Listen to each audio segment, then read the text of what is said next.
I believe we are live. I've got my mic on this time. Wait till the screen pops up and refreshes before I get going too far.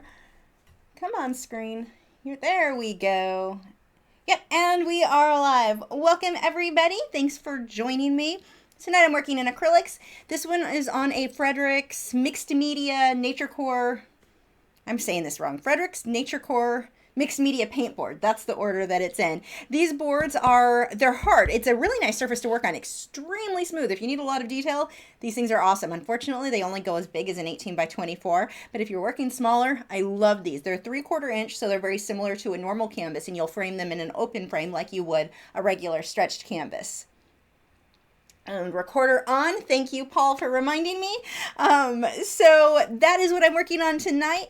I have already started this. Actually, I got so much done. I just started this last night, and I designed it the night before. I didn't really start painting it until last night, and while you can't really see, unfortunately, because it zoomed in so much, but I've got pretty much everything mostly done except for the face. Now, my attempt on this one is to make the face super realistic and have it fade out into this very pop art style for the rest of it.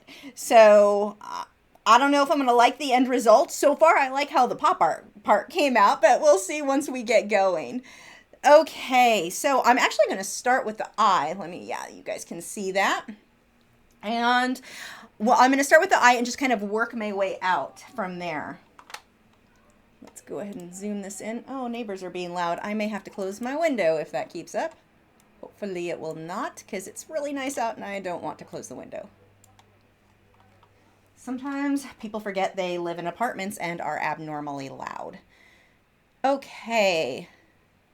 So let's see where I want to start on this eye. I want to start getting some detail. Now the shine, right now everything I do is going to look really flat. Once I put the shine in, that's what's going to start making it look realistic.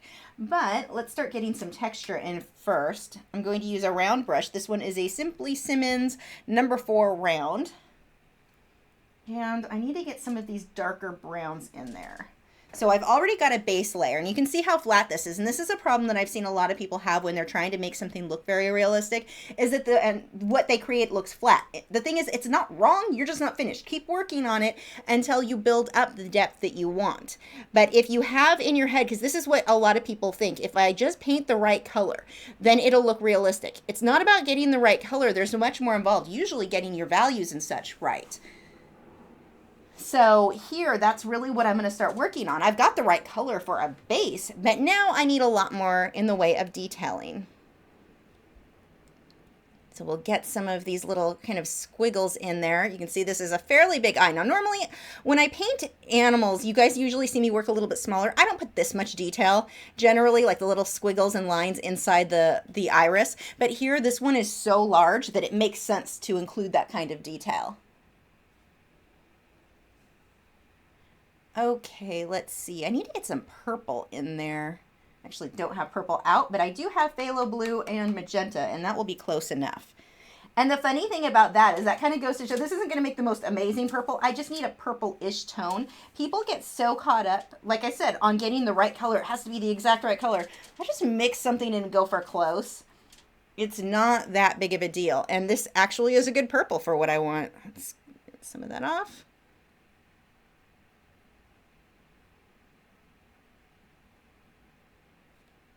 I'm going to have a lot of different details in this, most of which will get covered by the shine and the shadows.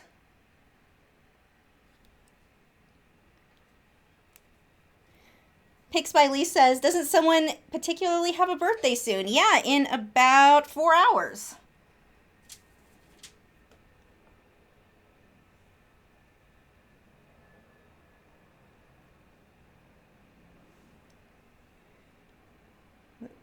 Get some of this in there, and I've already got black in here, and pretty much anywhere where I've got black on the pop art section, I'm going to leave that solid black, that really bold black. When I get into the cheetah where I want it to be more realistic, I'm going to glaze other colors on top of it, like the blues and purples, because I don't want that to be flat. I'm okay with the pop art section being flat.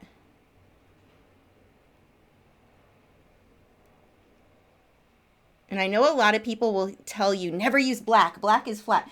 I like black. Black will get you really, really deep as long as you're mixing other colors in with it. I don't like just flat black in most cases. There are some exceptions, but black isn't a horrible color to use. You can get, people will say you won't get realistic. You absolutely can. You just need to layer other colors with it in order to achieve that look.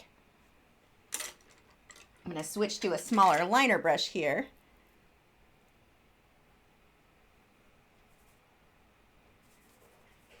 And I mix a little bit of water in with my paint so that I get it to flow nicely. If you try to use just straight black paint, it's too chunky and you don't get a really nice detailing.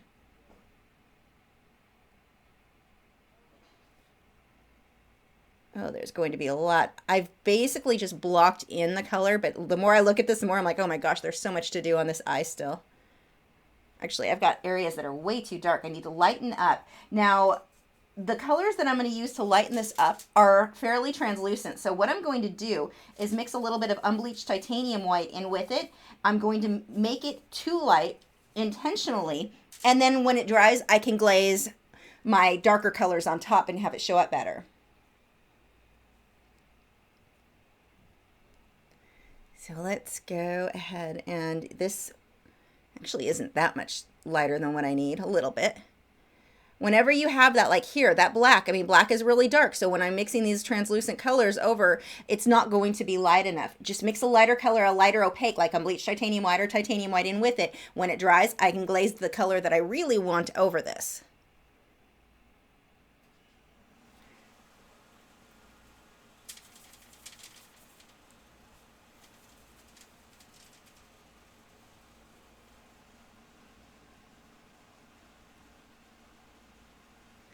Facebook has outed my birthday, apparently. I've got a bunch of birthday wishes coming in. Thank you, everybody, so much.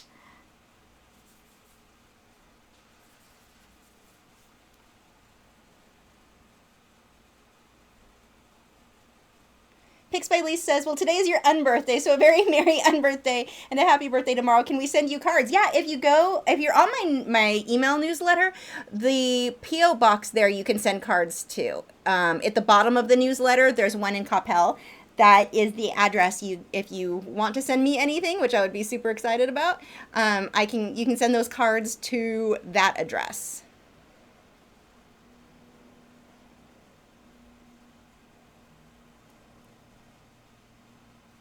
And if you're not on my email newsletter, why not? It's free.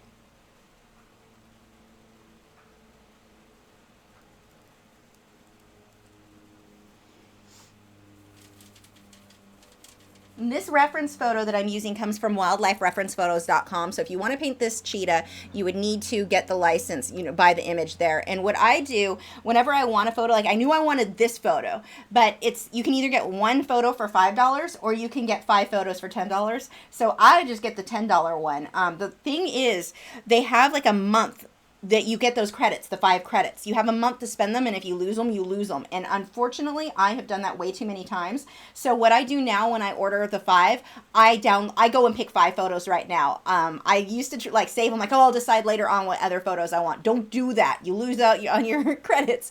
And they're good about it, but it was definitely starting to inconvenience them with how often I was having that happen. So make sure when you do that, download all of them the same day. It just makes it a lot easier. The other thing that was really nice is I was looking through a lot of those photos and didn't know that I had already purchased them, and some of them, and it tells you right there when you try to download them that you've already gotten it and you can get it again for free.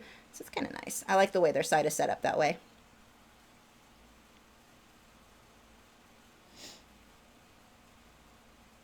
Mara Black says, have you ever painted something, love the color, and have no idea how you got that color besides that you were just going with the flow? How would you find that color again? Experience. Honestly, you'll learn so much about color and how to get certain colors just by practicing and experimenting. That is how I learned. I mean, I'm sure there's plenty of color theory books that you can read, but I find that experiencing it and experimenting is the way to go.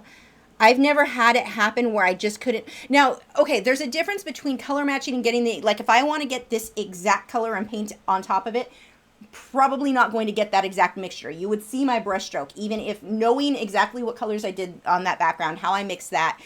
There's no way I'm going to get the exact shade enough that on a solid background like this, that if I painted over it, you wouldn't see that brush stroke. So that is just how it works with painting. You can get close, but not exact.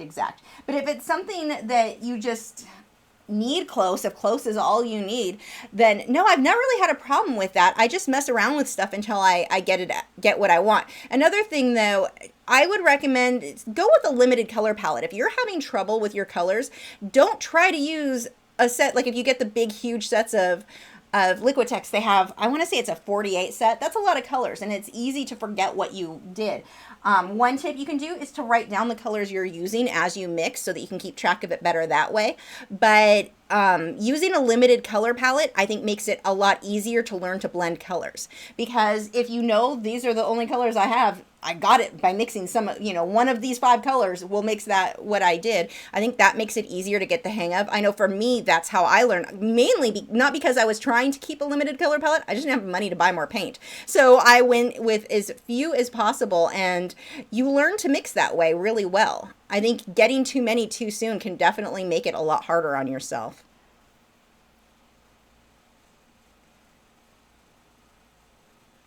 I've just got a bunch of questions coming in. Helene Kyanite wants to know if I will have pancakes for my birthday. I don't eat pancakes. I'm gluten-free, so gluten-free pancakes are not normal. I mean, I'm sure you could get good ones, but I also try to avoid too many carbs, so no, I will not. I will probably have an apple with peanut butter.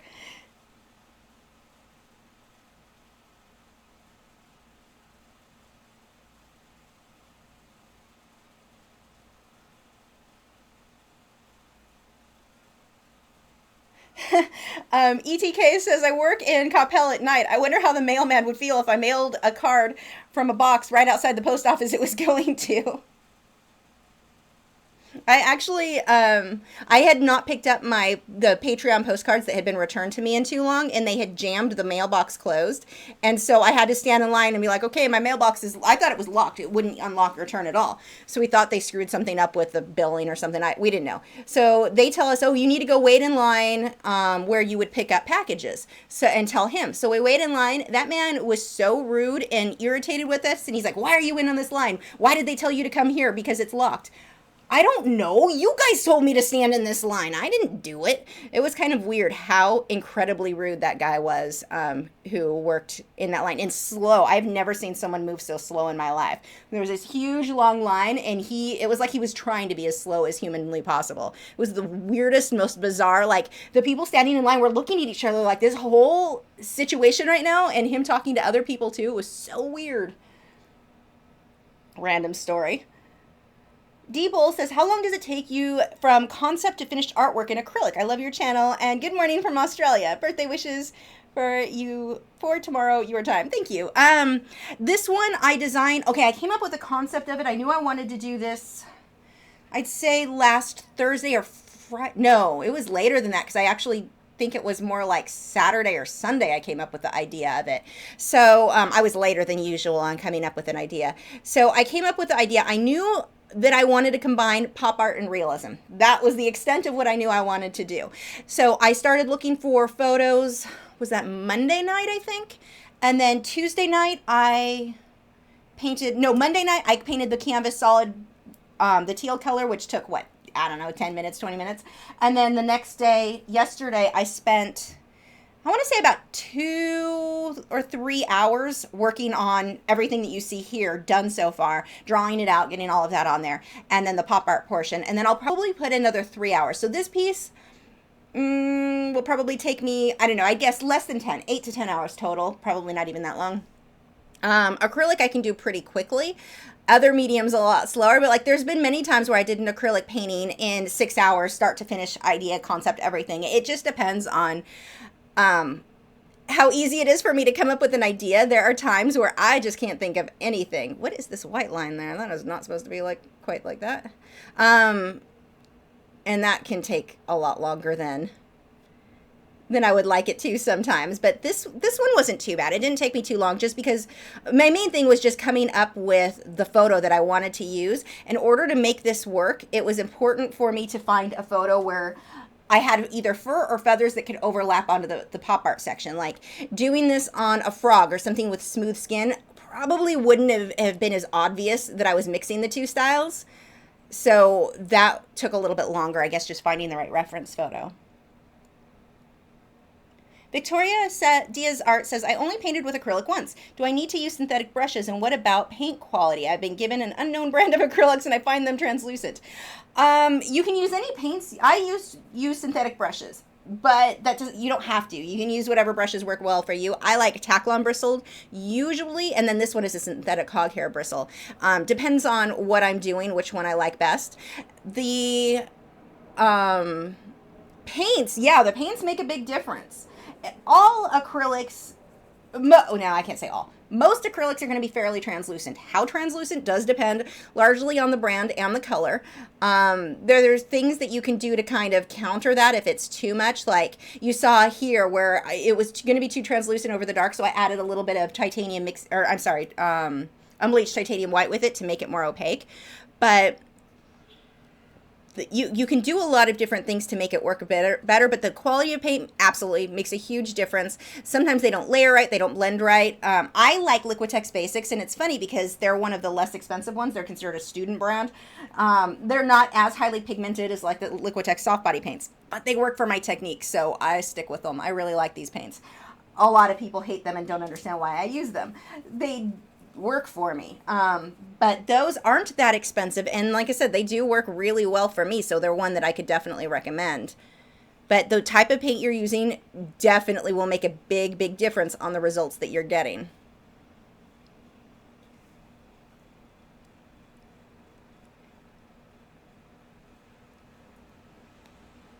Phyllis says, someone recently asked which of the old masters you liked, but you wanted more time to think. Who would you say? I haven't even thought about it since then. I still can't think off the top of my head of who would be my favorite. I like so many of them. Paul says, do you find your clientele buying more fantasy or realism over realistic?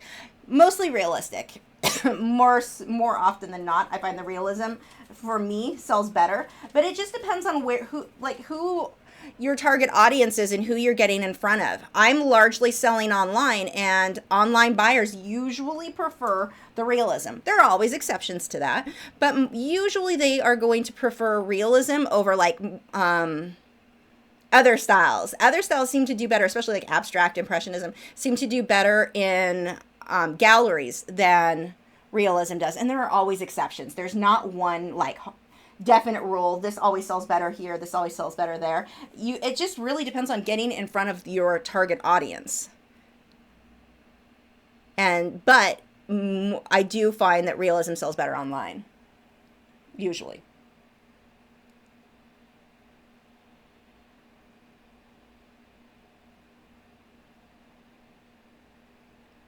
Adrian wants to know what I would like for my birthday. An assistant that actually helps, unlike my current studio assistant. Someone to edit my videos.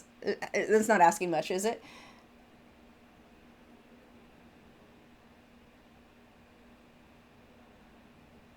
Let's see.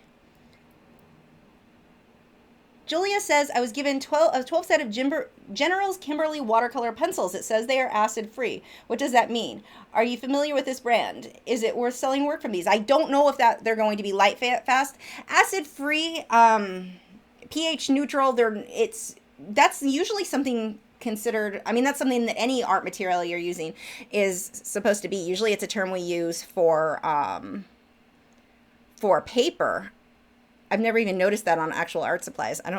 Is that normal to have it listed that way? They all should be acid free. If they're not, they're more likely to fade and deteriorate, but or yellow and have problems like that. I don't know what the light fast ratings are on that. I would look into it. I know light fast issues tend to be an issue for watercolor in general anyway, so it is definitely something that you're going to want to look into before you start selling them.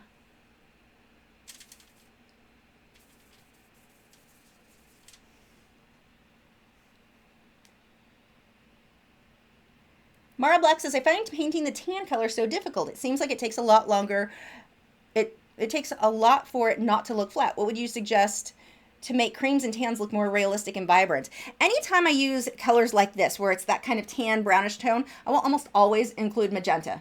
Almost every time. It is rare that I don't. Magenta mixed in with this, it just gives you this rich, deep color that looks so gorgeous, or like a violet color. That's one of the colors that I mix with it. But don't think of it as just the brown or the tan. You're going to mix other colors in with it. Burnt sienna is a color that I usually will mix with it. That will make a big difference in making it look realistic. So mix other colors. Don't just use tan on its own. It's kind of like using white on its own. It's going to be flat. You're going to mix other shades, and worry about your values more than your color itself, though. That's really what's going to make the bigger difference.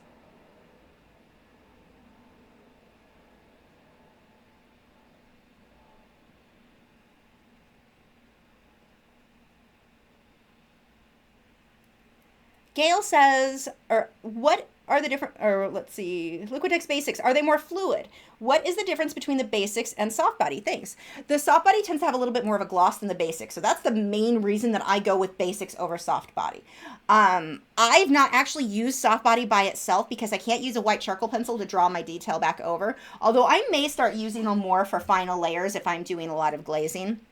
The soft body is way more pigmented than the Liquitex Basics. With me, because of how I layer, that pigment for the Liquitex Basics works well. But a lot of people don't like that, and in which case the soft body may be the way to go.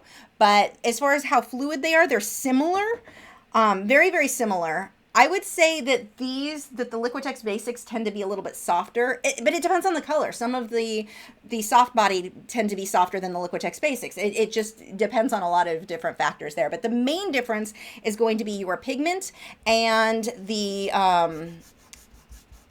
how glossy it is. The soft body are a little bit glossier to start with, which means that the charcoal pencil, like what I've got everything drawn out with here that I'm erasing now, these white lines that are still showing through, those I can't really draw easily over with the soft body where I can with the Liquitex Basics. The Liquitex Basics are flatter, which I like while painting. I'll put a high gloss on it when I'm finished and they'll both look the same. If I painted this with the soft body, you're not going to notice a big difference once I gloss or varnish them both. The end result will be the same. But while painting, it's a little bit different in how translucent the Liquitex Basics tend to be.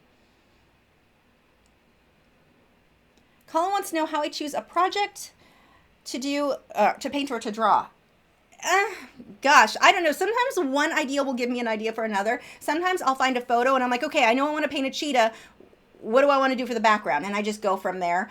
I don't know. I'm on such a tight schedule where I'm doing so many paintings and drawings that I'm constantly having to try to think of something to paint or draw. So that's kind of always in the back of my head of what to do next. So I don't know. There's no one way. I'm just always looking for something. Okay, what am I doing next week? And a lot of it too will be where I'm like, okay, I painted acrylic this week. Next week needs to be graphite or charcoal, or it needs to be, not charcoal, I don't know why I said that. Colored pencil is what I meant. It needs to be another medium. I don't like to do the same medium 2 weeks in a row if I can avoid that. And then I kind of go from there. Okay, I want to work in colored pencil. I'd like to draw feathers this week. So let's find a photo of feather, a bird. Or if I want to do flowers, something with high contrast with the lighting. I kind of base it or build from there on what ideas I want. The big thing that I find, especially with newer artists, they have a hard time deciding what to paint or draw. They seem to be under the have this idea of whatever they choose, like it has to be the perfect idea, the perfect concept. They're never going to be able to choose something else later on. It's like, remember, you're going to paint hundreds or hopefully thousands of paintings or drawings in your lifetime. Whatever you paint, even if you're remotely interested in something, just paint for the sake of painting. It doesn't have to be your next masterpiece, but you want to keep painting constantly. I've seen people where they would come to my classes and spend 2 classes trying to come up with the perfect idea, the perfect painting or drawing to work from. And it's like, you're wasting time. Just pick something and paint it. You're going to paint more things and you'll come up with more ideas the more that you're painting. So here I'm using the unbleached titanium white. I'm going to come back to the eye once it dries a little bit, but for now I'm going to start building some of these fur marks, and I'm using, this is a number 1 synthetic hog-haired liner brush. This is one of those Master Touch ones from Hobby Lobby. And I've got to crisscross. The fur here goes in every which direction, so I'm just going to build all of that up. Now my base layer, I made sure to paint it quite a bit darker than what I want my end result to be, so that when I come on top with the unbleached titanium white, it'll show up, and then I'll end up glazing on top of that again when it dries. My friend just texted me, I want to help with the live stream. You're a half an hour late, Jessica. I can't, you're too late. If you would have been here earlier. VM says, business question. Did you build your website yourself or did you hire someone? I did it myself. And I honestly strongly recommend most artists do it themselves because you learn to have the control over it. And I did it on WordPress. The WordPress, you can get so many great themes. I use some by Elegant Themes. I'm using Divi by Elegant Themes. Although I don't recommend most artists, if you don't have a general understanding of web design, don't go with Divi. Go with a different pre-set up, a pre-laid out one because it's too easy to make an absolute disaster. If you don't understand what to look for in a web design, Divi makes it too easy to put things where in places that look terrible. It gives you too many options. But using a good theme, it makes it really easy to build the website. And the problem that a lot of artists have is that they'll hire someone to do it. And if you're like me and you're producing a lot of artwork, every time you want to upload a new painting or drawing, you have to pay the person you hired to do your website. You have to pay them every time to upload that new painting or drawing. So that gets really expensive. It's better to learn how to do it yourself. That is one thing. It doesn't cost much to do. And then you've got control over it. I mean, I know a lot of artists who will hire someone to do stuff, and I'm looking at that going, you paid for that? That's terrible. So, you know, I do recommend learn how to do it yourself so it can be done in a way that you want and that you can update it without pain in an arm and a leg every time it needs to be updated. And WordPress is not a hard platform to learn to build a site off of. That one is my favorite.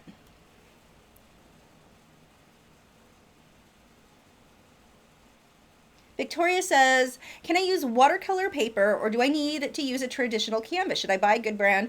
Primary colors plus black and white to start. The primary colors, yeah, that's a good way to go, but I would also include colors like brown and purple. While you can mix those, I would go with the basic, just get red. I don't even really care that much which red. I just always, you know, grab a red, yellow, white, unbleached titanium white, Mars, excuse me, Mars black, purple dioxazine, and a violet color, and green.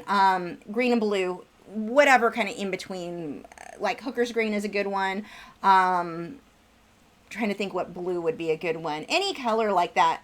Just get a base color of those. I usually had phthalo blue and ultramarine blue. That way I had those two to choose from. I only used one per piece, though I usually didn't mix them together in one painting when I first started out. Made it easier to control. But get those, and watercolor paper I don't recommend unless you're gessoing it. If you're applying a gesso, it can work. I don't like it. I don't necessarily recommend it, but it can work. I recommend going with a canvas. It's a very different feel from paper, and working straight on watercolor paper, the acrylics are going to soak in weird, so you're not going to be able to, I'm not getting a good balance of water versus paint there. You're not going to be able to glaze and do a lot of different blending wet into wet techniques because of how it soaks into the paper. So I don't recommend that. I would recommend going with an actual canvas and go with a smooth canvas. The type of canvas, the brand of canvas you use makes a big difference. You guys know I love Fredrix. They're the only ones that I use. You can even get those in canvas pads if you want. So it's less expensive to get started, but you're still working on a canvas. Just take tape, like masking tape, and tape it to a board so you're working on a flat surface. Adrian says, I edit video for the president of my school. Let me know if I can help. Oh, I wish it were that easy. I actually need, eventually, one of my goals when Patreon hits a certain amount is to bring on somebody who is a full, like, an actual assistant and video editor and help out with some of the social media stuff and promotional stuff. But I need someone to be here so I can kind of watch and go, okay, I needed that part edited out. I needed this changed. I don't like how I worded that. It has to be done like while I'm in the room. My goal is to have someone doing that while I can sit and paint. So if they have questions, but thank you for the offer.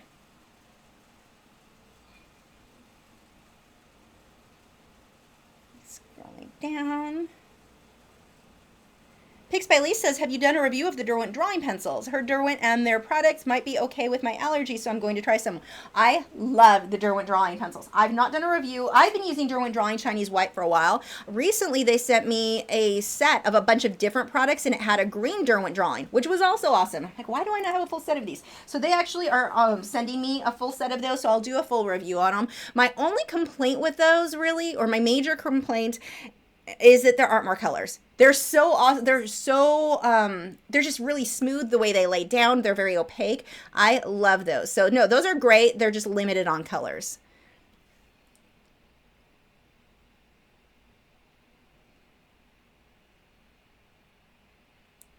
Andrew wants to know, how much PSI do you need to use with paint with an airbrush? You know, mine has been clogged for so long, or what am I at? I don't even know, 3? No, less than 3. I'm trying to scrape the paint off the top. I don't even know what my PSI is. I go by how it sounds to know if I need more or less. Not much. I can't answer that because mine has been clogged or covered for years. There's so much paint on it. I honestly don't even know what I usually have mine set at. Stormcat says, is burnt umber in your Liquitex Basics always thick and rubbery to you?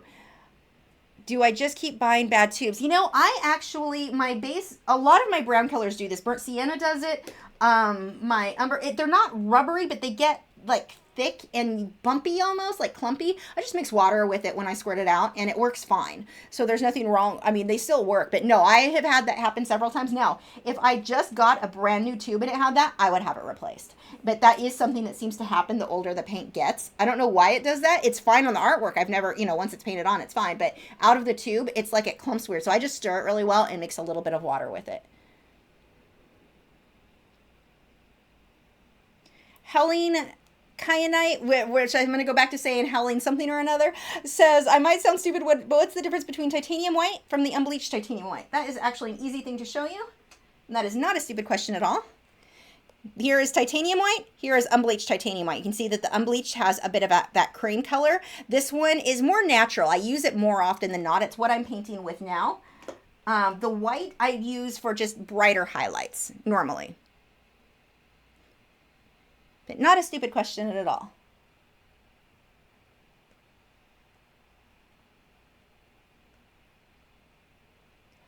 Don Hill says, would you suggest the Inktense pencils? Michaels has a 60% off coupon for today, so I want to purchase something before midnight. I already bought the polychromos. Well, you guys know I love the Inktense. I think that they're awesome. The pencils, I like the blocks. I'm more dependent on the blocks than I am the pencils, but I like both. Enough so that I've done a lot of work with them, and my artwork's going to be on their newer tins coming out sometime in the very near future. I'm not sure when that is going to be released, but I did the artwork for the new ones. That's how much I love Inktense, so I strongly recommend them. The 60% off coupon, don't feel like you have to spend it, because Michaels has a tendency, check how much you're going to pay for with that 60% off versus how much they are full price at like dickblick.com or some of the other places, because Michaels is so expensive.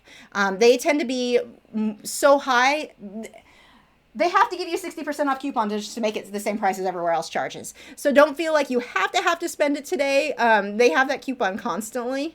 And sometimes it's still cheaper to get them at like online other places. So just price check a little. But no, I absolutely love Inktense. Strongly recommend them. The only negative that I really have with the Inktense is that they're not light fast. Once you add water, the light fastness, not so good, but they photograph really well, so you can still make prints of your artwork. I may not sell my originals, but I can make prints of it, and it's a really fun medium to work in. So this color that I'm going on top is too light, but it's okay because I will glaze color on top of it. And by glaze, I mean use a translucent color, one of my transparent colors, and mix water with it or a glazing medium to make it even thinner. And that will allow me to just tint the color here. Right now, all I really care about is getting the texture of the fur.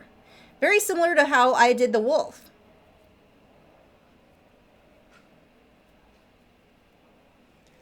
And actually the eye is dry enough now. Let's go ahead and start getting some of the glazing on there for the eye. What I'm going to do is take some transparent mixing white. This one is it's the Liquitex Heavy Body. I don't know why they do not have transparent mixing white in the Liquitex Basics. So I'm going to take a little bit of that, a little bit of water, and a tiny bit of that bluish purple color. Whoa, that's way too much blue. Let's just rinse that brush out. Okay, trying that again. Still too much blue. I'm having too much fun with that blue. There we go. And I am going to just lightly sketch over the curve. Now notice that I'm curving the brush. I don't want this to be a straight line all the way across.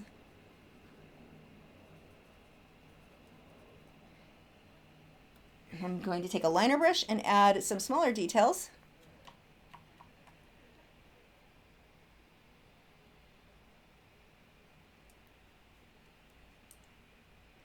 Barbara Lovelace says, let's see, walnut oil with oil paint speeds up drying time or acts as a retardant. I don't remember. I only use liquid, which is a fast drying medium. I don't use any of the other oils. For that, usually it's going to be a fairly slow thing. I'm not sure how walnut oil compares to like linseed oil. I don't use any of those myself.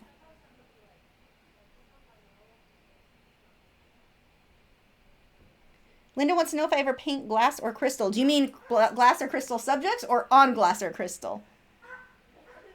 Glass or crystal subjects, yes. On glass or crystal, no. I think somebody is right outside that window.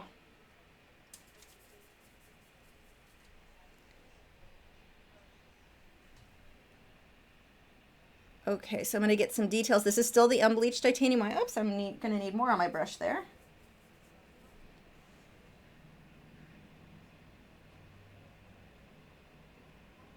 I'm sorry, not unbleached titanium white. That is the transparent mixing white.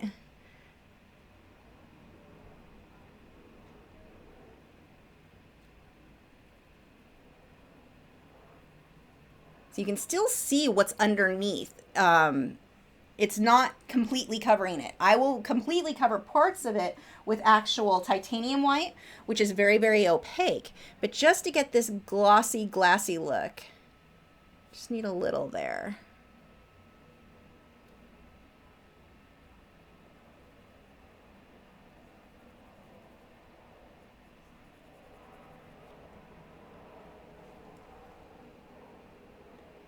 Picks by Lee says, I'm contemplating Inktense blocks and if my allergies going to handle them. I figured try a small set till your artwork tints come out. Do you clean the brushes with just water? Yes, just water. The blocks really are pretty much the same as the pencils. I'm not sure you'd have too much difference between the two. I use the blocks similar to like a watercolor where I'm mixing water on my brush and just painting that directly on there. I don't take the blocks usually and work directly on the paper too often.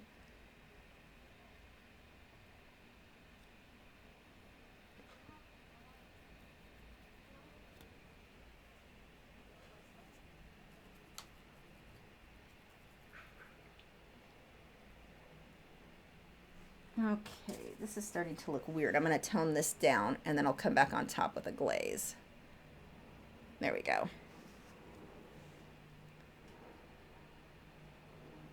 Mara Black wants to know, can you add transparent mixing white colors to them to make them more opaque without altering the color too much? No, transparent mixing white is transparent. It's not going to make the color opaque. That's the whole point. You can lighten the color without making it opaque. If you use regular titanium white, that is opaque. That will make them less transparent. But no, the transparent mixing white does not make them less opaque. Doug wants to know if I can recommend a good place to buy Fredrix canvas online. I can't find a good place to get them locally. If I do find them, there isn't a wide variety and they are very expensive. dickblick.com is probably one of the better places for online that I found. Mazzino wants to know what kind of brushes I recommend for applying odorless mineral spirits to colored pencil artwork. Mostly I use a Taklon bristled flat, round, and Taklon bristled brushes. But the flat, round, and filbert, are my main brushes, and usually fairly small, but the Taklon bristles are normally my favorites.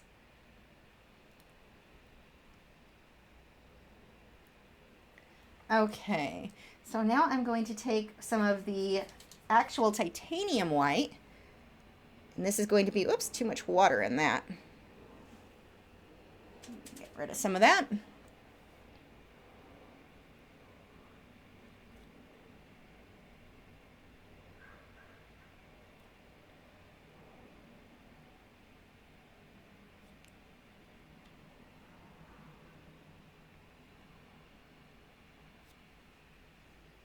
Now look at what a difference that makes in making the eye look rounded. It makes a huge, huge difference. And I'm probably going to glaze a little bit of blue and purple onto the highlight. I'll mess with that a little bit more. I'm not going to call that completely finished yet. I'm going to take some of the transparent mixing white for the bottom of this eyelid here. Just lighten that up a bit.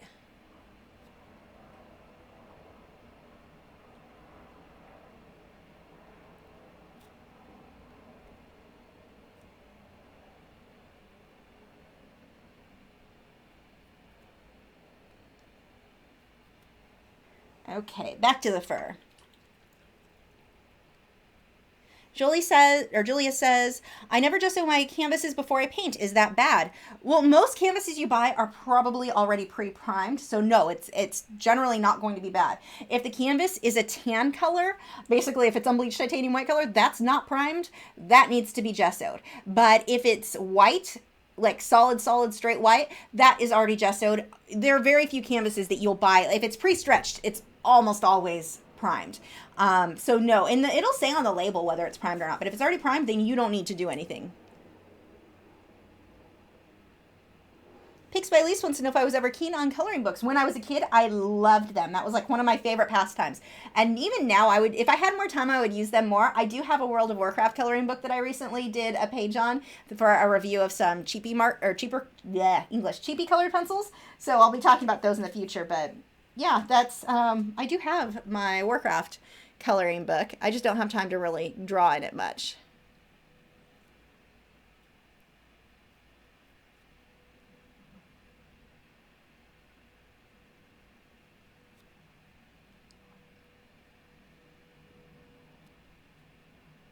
I'm actually going to get some clumpier, let's see. I want to see what results I get with that rake brush. And then I'll add some finer detail on top of it. Yeah, this will be better. I need this to be a little bit clumpier than what I'm getting with the liner. So we'll use this as a rake brush. I've got to twist and turn it so that I don't create too much of a definite pattern, and especially with this fur. The fur on his face is so dense and it's going in every which direction. And so I've got to twist and turn that brush to create all of that texture.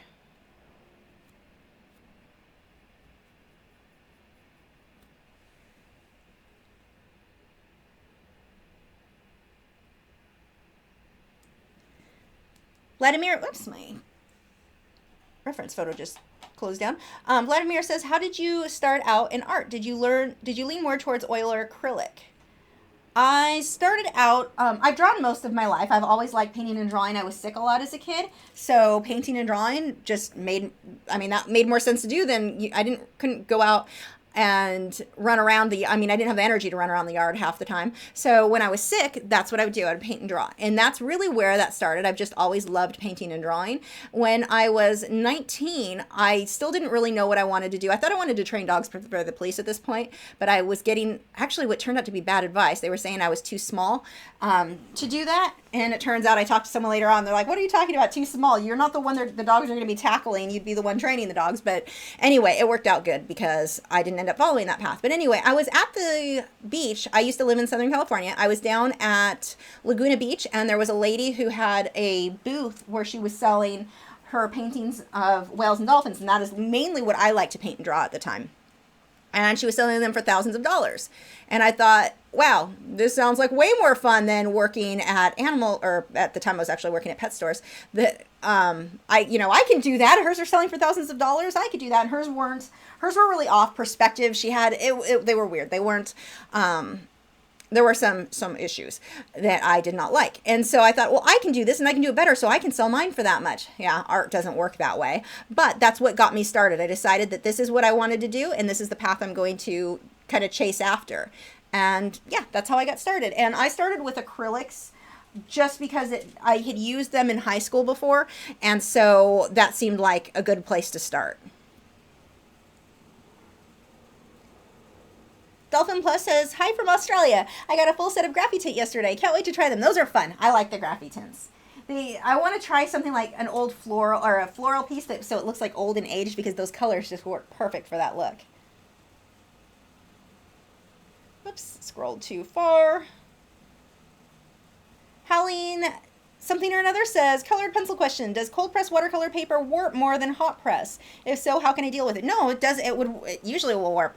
Yeah, but usually less. It depends on it depends on the paper. If it's already pre-sized or pre-stretched, it won't warp nearly as much no matter what, whether it's hot press or cold press. But taping, I tape it down to avoid that. Cold press I don't like for colored pencil at all. It's just too rough. That's not a paper I would personally ever use for colored pencil work.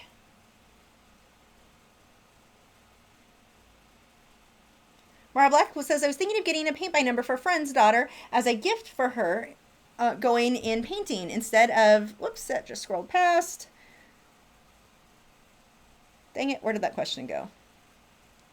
Instead of a coloring book, do you think this would help or hinder? I don't think anything with art hurts the artist. I think anything that they may be interested in that gets them painting and drawing is good. Painting is great because even paint by number is teaching you control of the paintbrush. So that's a really good thing to learn how to do. So no, I don't see anything wrong with doing that as I paint my hand.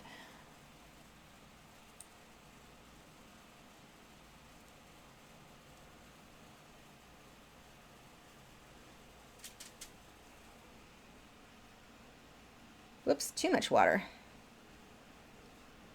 Whenever I'm painting with acrylics, I've got a paper towel that I keep below on my easel so I can constantly dab the brush on. So if I have too much water, I can quickly soak that up.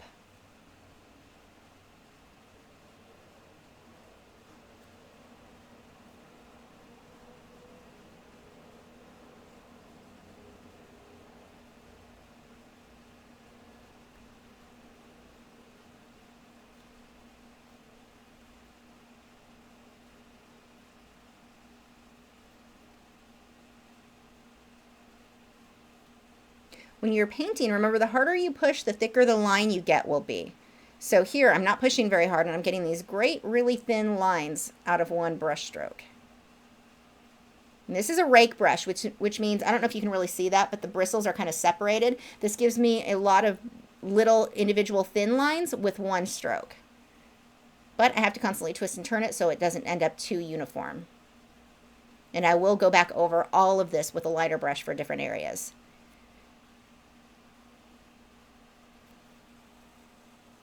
Doug Beam says, can you recommend the type of Fredrix canvas that is very smooth for detail work? There are so many options. Fredrix Blue Label Ultra Smooth is one of my favorites. There are Belgian Linen, if you're working in acrylics, make sure it's not the oil primed one. But the Belgian Linen is another great one. Or like this one is the Fredrix Mixed Media Paint Board. They also, Nature Core Paint Board, they also have the Linen Wrapped Mixed Media Paint Board, or Linen Wrapped Nature Core Paint Boards. Those are also really smooth.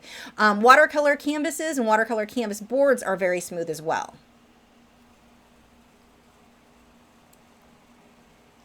Pop Culture Chameleon says, when you get the Fabriano Artistico paper, do you get the single sheets or the blocks? Okay, for colored pencil work. I get the single sheets. The blocks don't, it's different. They're attached and they don't come loose, and I don't like to paint in a block. I do have a block here that I'm going to try for watercolor and Inktense. I just haven't tried it yet. But I always, for colored pencil, get the single sheets. Now, when you're painting fur, make sure you pay attention to which direction that the fur goes in and that you're making each brush stroke the right length for the fur. Yeah, it would be easy for me to cover one long, bigger, longer brush strokes. I can get a lot more filled in, but then the length of his fur is going to be out of control. So watch for that. Now I'm going to build this texture. I will glaze color over it and then come on top with the liner brush for highlights over that. And when I glaze over this, I'm going to go a little bit darker than I want my end result to be. This is just starting to build up texture.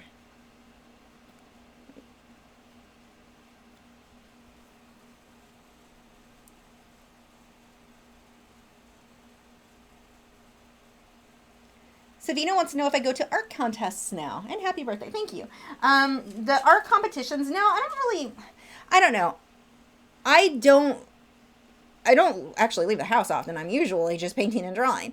But the art competitions, I don't know. I just didn't have a lot of fun doing them. They can be fun, but it depends on who's holding them. A lot of the competitions that I was going to at the time, it was held by a lot of people artists who became artists after they retired, and then they made these art clubs. So they didn't really necessarily, they weren't artists by profession most of their lives.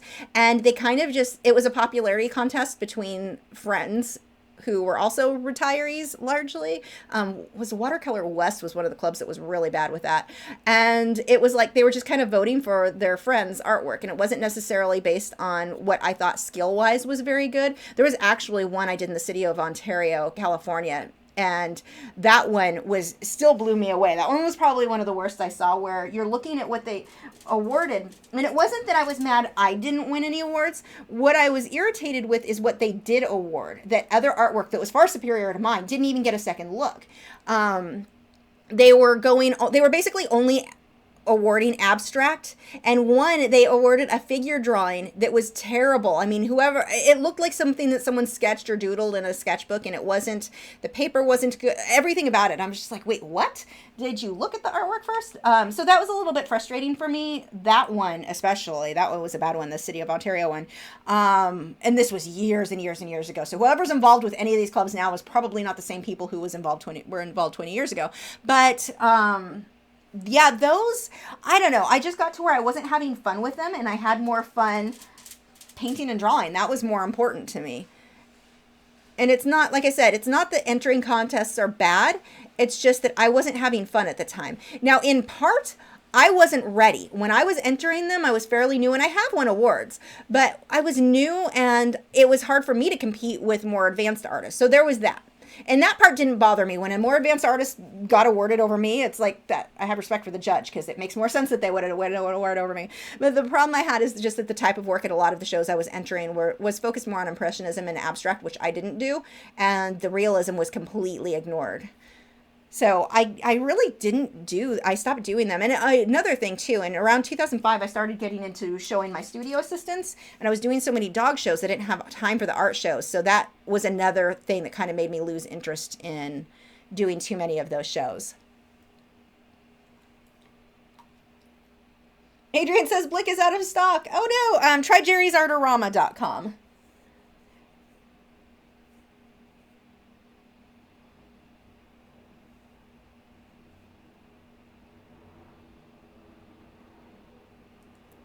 Sarah Makes Art says you might like the zinc white from Amsterdam's Standard series. It will probably give you what you're looking for from the Liquitex Basics. Well, I mean, I've got the Liquitex Heavy Body Transparent Mixing White, works fine for me. So it's not like I'm looking for an alternative. It works fine.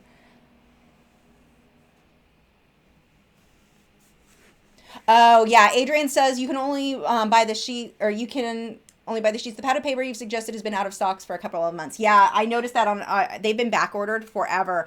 I keep getting, like once a week, I get a message from Dick Blick reminding me or telling me, updating me that the order I placed for, I think I got some 16 by 20 inch. I don't even remember what I got. I want to try some of a newer version of well, it's not supposed to be newer, but I know a lot of people are having problems with the Fabriano Artistico, that they changed their formula, and I want to try it. So I've been waiting to get another set. I'm not actually out, but I've been waiting on that one since February, and I just keep getting more updates that it's going to be even longer.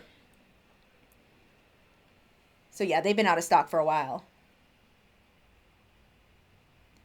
Mazzino says, I noticed you are subtle with the marketing of your art on social media, i.e. minimal hashtags, no share accounts, participation, giveaway. How come?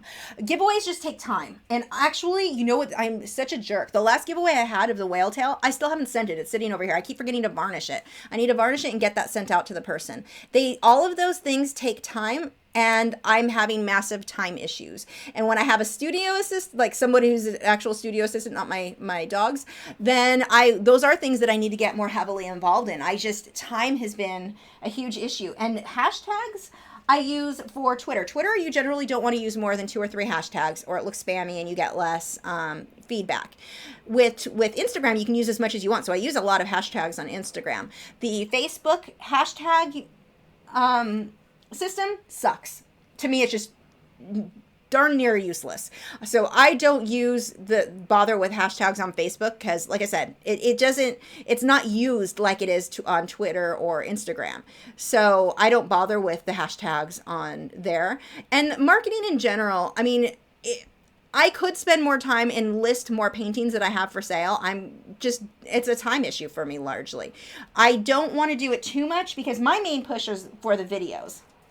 But the more you push, like if you do it too much, I've seen some people where all they do is this is for sale, now this is for sale, now I have this print.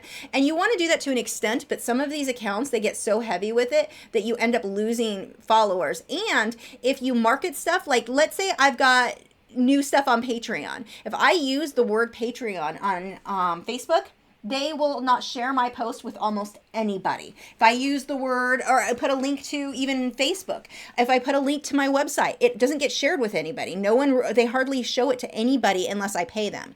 So that's another reason that a lot of the marketing that you're seeing seems subtle. Largely, Facebook just filters it more heavily, so I don't bother with those type of posts. I'm not saying I don't bother posting, but I don't bother with a lot of the sales stuff, because if it seems like I'm trying to sell something, Facebook isn't going to share it with people. So that's part of it too. There are a lot of factors. Helen, something or another says, how do you come up with really good ideas on a certain topic? Well, really good ideas, that's kind of subjective. I may think every idea is a good idea, and other people not so much. So I don't know that would be a thing, but I don't know. You'll get an idea for something and one may work and one may not. And then you'll morph that idea into something else. I have no idea if I'm going to like how this realism pop art mixture comes together. I think I will. I like the pop art portion anyway. I don't know. I come up with a random idea and I try it. And if it lands, great. And if it doesn't, well, where can I go with it from there? Can I try something similar but make it better, improve on that? The more you paint, you just come up with more and more ideas.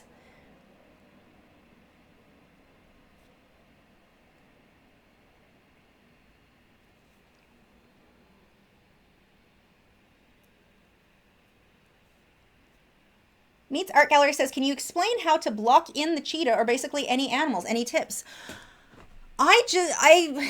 Base colors. Okay, it's a brownish color. I paint it brownish. I don't care if it's accurate. I want to make sure my lights are where my lights go, my darks are where my darks go. I'm not focusing on detail or perfect shading. I mean, the teeth. This is a good example. This is blocked in. This looks like a cartoon. It's not going to when I'm done. That is what I call blocked in. It just gives me a base of just where to start. And then I come back through and start building like you're seeing me do here, where the eye, what I started with was blocked in. I just put in the basic colors, and then I built from there where my lights and my darks go. Kim wants to know a good substitute for sanded paper. It's expensive for us beginners. Sanded paper is its own thing. There is not really a good substitute. UArt makes a good. Theirs is fairly inexpensive, so that may be an option for you. But trying to find, when you go for inexpensive items and you replace something with something else because you think it's going to be cheaper, you pay for it in the quality. It makes a big difference. And if you want to learn how to create good artwork on sanded paper, then paint on or draw on sanded paper. There's not really something that's going to be that different, especially if you're using like powder blender. I would not cheap out on that. Your colored pencils are expensive. All the other materials you're using are expensive. Don't cheap out on the paper. It makes no sense to me. It makes it more hard for you, or a lot harder for you to learn.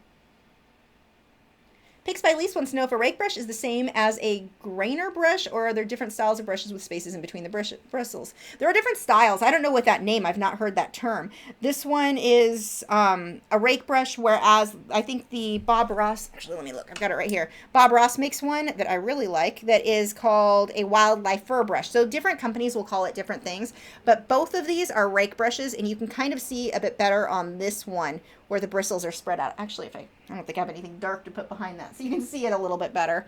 Nope, that didn't help at all. Well, you'll have to take my word for it. Maybe if I put it over here. You can see where they're separated more. This one is a filbert rake versus a flat rake, although this one, again, the Bob Ross one is not called a rake brush. It's called a wildlife fur brush. So I'm not sure on that name. Skull Gamer wants to know my favorite animal to draw. I'm going to go with flamingo or tiger.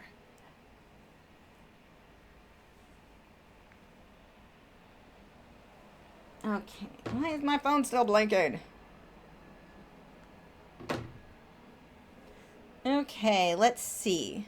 I'm going to go ahead and glaze, well, part of me wants to glaze that section so I can show you, but it might look weird when I mix it in with the other part, so I should probably work on this whole cheek first.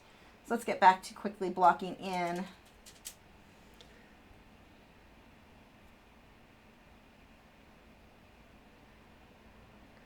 And actually, we can try. I'll show you with the Bob Ross. Now, the Bob Ross rake brush that I have, I previously used for oil paint. And so I intentionally didn't clean it well because I like these brushes better when they're damaged. So it's, the bristles are more spread out than normal. But this one will be harder for me not to create too much of a uniform look because it's a little bit bigger. And the bristles are a little bit more stiff from having been used with oils.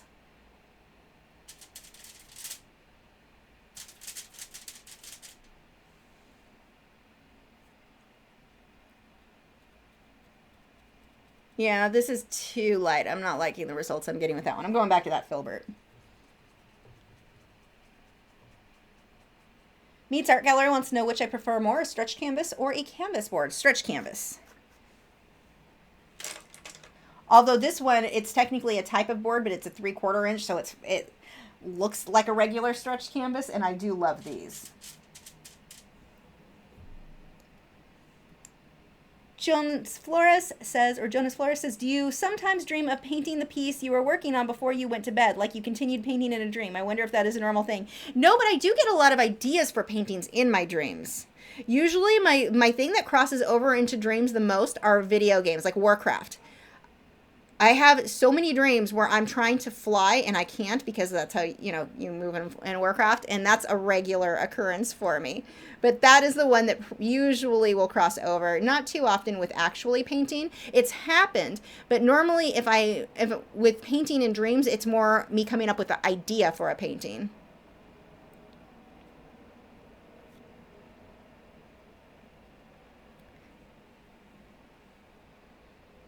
I read an article recently, though, that made me laugh. It was talking about a guy who had celiac disease, and he had mentioned in the article how my tank top is rolling up. That's annoying.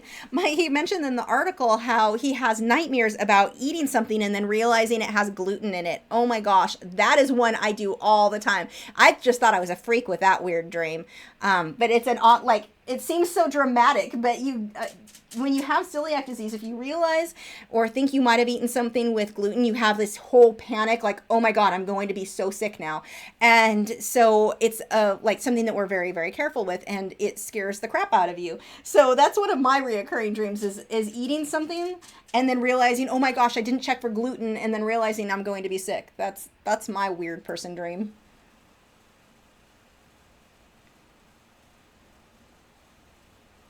Picks by Lee says, I was looking at brushes for Inktense, and I was looking for a filbert liner and rake brush. Filbert liner and rake brushes. The company is Treckle, and they had grainer brushes in their golden Taklon brushes. I'm not sure. I'd have to look it up. Helen, something or another says, have you ever painted a piece where you regret painting? I regret painting. I mean, I painted things that I didn't like or didn't love the concept. I do that all the time. That has happened, but I always finish. I don't ever regret it because it's practice. I learned something from it. If I paint something and I absolutely don't like, then I learned what not to do on another painting. So I never actually regret the process of painting it. I've painted things that I did not like I've had commissions that I knew they weren't going to look good. It wasn't a good reference photo, or the client was kind of a pain. Those I've regretted. There have been two clients that I've worked with in the last, in 20 years that I actually regretted having ever met. But that's fairly rare. But the actual process of painting, no. And the reason is how I look at it. I view that as it was practice. Even if I don't like the end result, I now know not to do that mistake again. Whatever it was I painted, if it didn't come out right, then I'm going to do something different. I am always thinking, what could I do to make this better next time? What would I have done differently? But there have been plenty of paintings I did not like the end result of.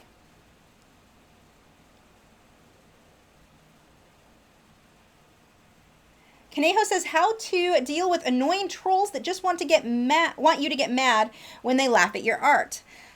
I don't know. With the actual trolls, it happens a lot. Here's the thing with artists. It is fairly hard. And, well, actually, I can't even say that it's hard. It's that most artists don't know how to make a living with their art. not most, lots of artists.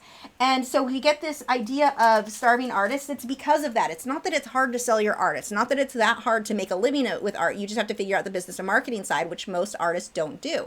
And so a lot of them, I don't know, they're angry when they see somebody else that is making a living with their art because they want to make a living with their art. And I understand that concept. And I've seen this with a lot, not just, you think, oh, teenagers or kids are being that way. I've seen it with adults more than with kids. Where they get kind of nasty and speak badly. And I've gotten so many that said such just terrible things. I like it. A lot of them will, I've had quite often people when they find out that if I ever do a sponsored video or like the fact that I've worked with Fredrix. I love Fredrix, or that I work with Derwent. I've had people accuse me of making crappy art just so I can get a lot done quickly because I'm sponsored, and you can read the jealousy in that. Like it happens a lot. You get a lot of jealousy amongst artists, I think, and they make themselves feel better by trying to make you feel worse. It's like, I don't know.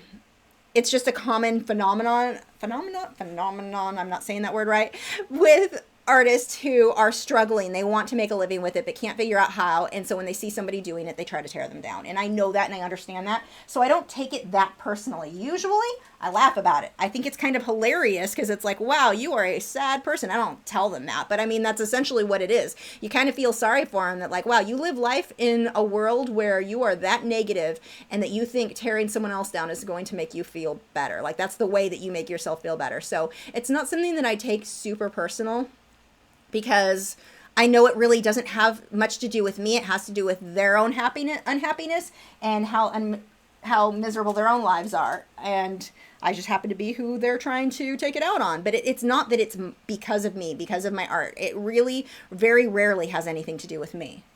And I know that.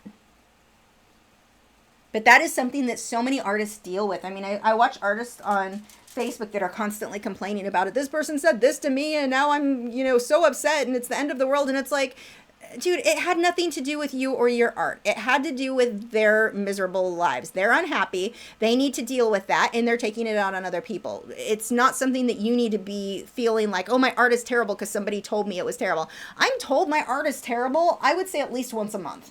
Probably more. Well, more often if we count from Conejo. But I mean, people who are seriously trying to tell me my art is terrible, it happens all the time. No matter who you are, how skilled you are at your artwork, you're going to have someone tell you how terrible it is. And they're just trying to make themselves feel better. I hope it works, but it's not going to affect me. That's how I deal with it. Scrolling back up, I lost my place for the questions. They just scrolled way too far. Sass says, I'm allergic to an antibiotic they give to animals, so I have to avoid dairy, eggs. Yeah, Sass is saying that she has nightmares about food allergies, so yeah, you understand. Vladimir wants to know if I've ever used a brush made from human hair. No, I didn't even know they made those. Meets Art Gallery wants to know the largest painting or artwork I've ever done. Several thousand square feet for the LA County Fair for, I want to say it was 2000, the year 2000, I think? Was that what year? I don't remember. We did the background murals for a bunch of their exhibits, and then I've done several murals on top of that were quite large. Don Hill wants to know the shipping cost for Dick Blick. I don't work there. I don't know. You have to look it up. Like it'll say on their website. I just put everything in my cart, and well, no, actually for me now, I just order enough that I don't have to pay shipping. If I have to pay shipping, I'm not ordering. And that's pretty much my attitude with most websites. Hobby Lobby, there was some stuff that I was going to buy that were on clearance, and it didn't matter how much you put in your cart. There was no point where you had free shipping. And it's like, well, then I'm not buying from you. I don't know. You know, Amazon Prime gets us all in the attitude of if it's not free, I'm not getting it. Shipping should be free. I like when websites include shipping in the cost of the item. It just makes it easier for me. But I have no idea what their shipping costs are because it's not my business. Nameless Winter wants to know what those blue things are behind me. The canvases, the straight ones going up and down, those are my canvases. If you look at my studio tour, you can see, I show you what they're sleeves that are holding my canvases in place. I'm trying to think. I'm looking at the screen. I think that's all you're seeing. There's blue holding my camera onto that camera, which, yes, is still recording. Whoops, scrolled too far. Ah. Scrolling back down. Mara Black says, what did you use to get those whiskers in the teal area? Did you paint the background around them? I've seen you do that with masking fluid, or just leave them. Those are actually just drawn on. That's just pencil. Those would erase. I have to paint those on with paint still. So I painted my background solid teal to start with. Then I drew my cheetah and everything on top of that. And now I'm painting on top of that. But I just painted my background one entire teal. There's no way you're going to paint around thin lines like that and have a smooth look.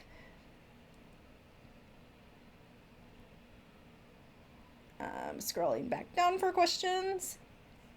Nara says, I love your videos, tips, and moreover your enthusiasm. I want to advance my colored pencil skills. Should I just decide on a good set or buy singles of the same color to find a feel I like? What I would recommend, and this is what I did. I've been using Prismacolor for years because that was what was largely available. And when I decided that I wanted to try something else, I looked up artists who created artwork that I loved and what materials they were using. So wow, it's just, how did I forget his name? Andrew Willett. Why can't remember his first name? I want to say Andy. I don't think that's it. That is really weird. My brain completely shut down and I don't remember his name. But I looked at his work. He painted or was drawing a lot of flamingos in colored pencil, and they were phenomenal. And I was like, that's what I want my work to look like. So I contacted him, found out what supplies he's using, the paper, the pencils, and that's what I bought. And so I got polychromos first. And then I eventually added other pencils on top of that I wanted to try. But I would say start out by what artwork does somebody whose artwork you want yours to look like, what are they using, and then get those. That's what I do anyway. Because you're probably going to want all of them anyway. Meets Art Gallery wants to know if I prefer eBay to buy art supplies. No, I do not buy art supplies from eBay. I actually don't trust that. They're usually not, you're not saving that much. I've known of people who got good deals, but I don't think you're usually, most of the time when I see stuff on there, you're not saving that much money. So no, I don't buy from eBay. Well, I can't say never though. That's not true. When I bought out every single last of the AN4B lead, that I did get a lot on eBay. So that's the one time I bought art supplies on eBay. Jenna says, I've been practicing realism drawing faces for so long, but I don't feel like I'm getting any better. Advice. Trace them for a while. If your drawing skills, if it's the drawing itself and not the shading, practice tracing a bit and see what you notice that you're missing.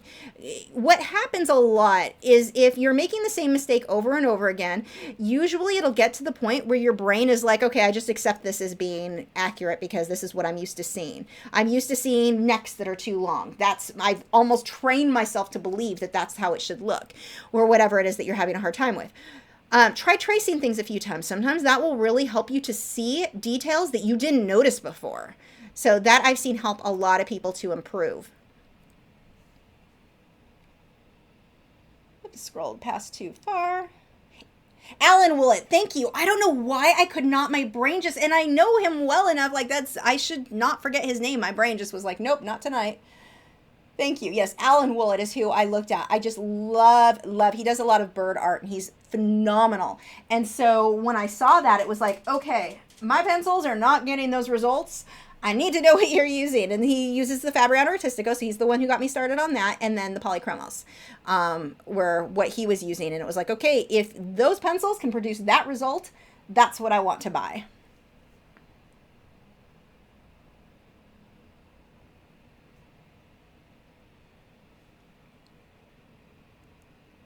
Yeah, I'm definitely going to glaze this quite a bit darker than what I'm doing after I build this texture. Let's see if I can go through this a little bit faster because most of this is going to get covered.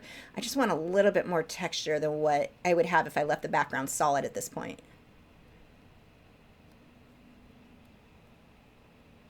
So this gets a little longer, so I'll start using longer brush strokes.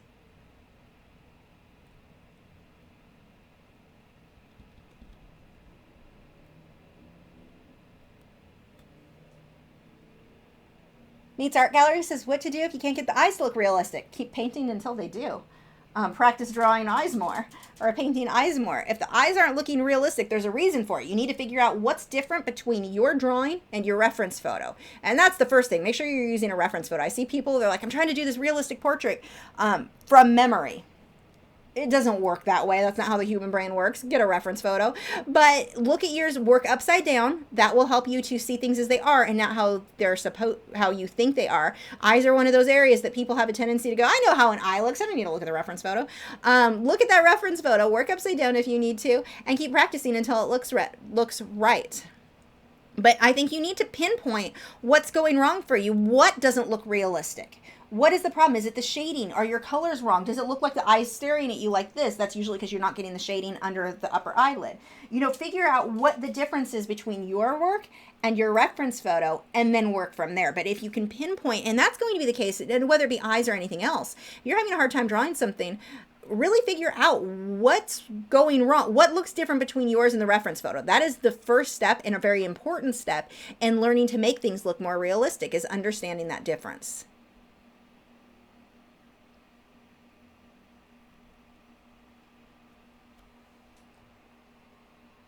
Picks by Lisa says, when painting fur, I thought you'd start from the bottom and then work up to the face so that the fur overlaps the previous layer. But I see you start from the top. Does it make a difference? Not really. And especially not here. The bottom here, which you can't, well, you can kind of see. This is that pop art style. So I need the fur to overlap onto this. But no, it really doesn't make a big difference for what I'm doing here. You're not, the way that I'm layering and the way that I'll be glazing, you're not going to be able to tell the difference at all. Which one that I did?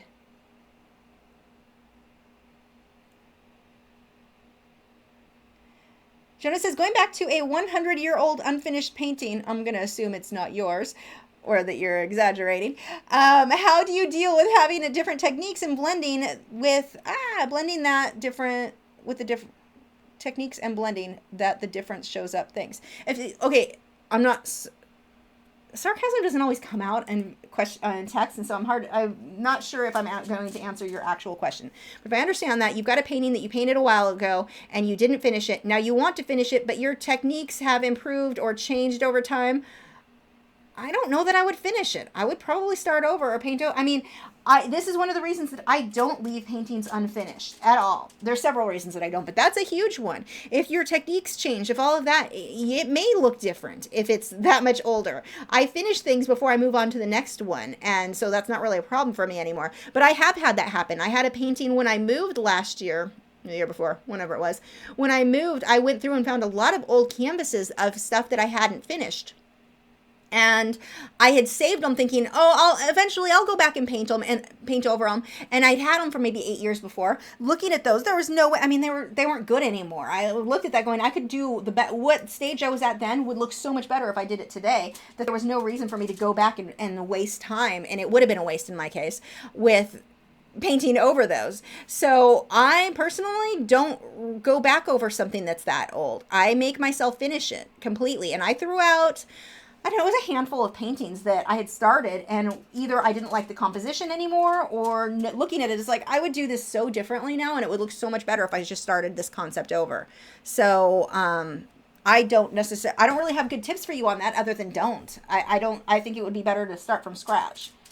If it's that old, I mean, probably not 100 years old, but let's say it is 8 years old, 10 years old. I wouldn't finish that. I would maybe start the same concept on another canvas, or gesso that canvas and paint over it, but I wouldn't keep working on it myself. Dennis wants to know if I still recommend the electric eraser for colored pencil. Sometimes, but normally I really like these. These are the Faber-Castell ink erasers. These are the ones that actually Conejo sends me from Mexico. The ones from Mexico have the green coloring, the lime green kind of yellowish color. The ones from the UK and the US have a cream color on them. But that ink eraser, if I need an eraser, normally that's what I'll use for colored pencil now. The electric eraser, I don't even know where mine is. I haven't touched it in forever. I think it's in a basket above my desk. I'm not positive.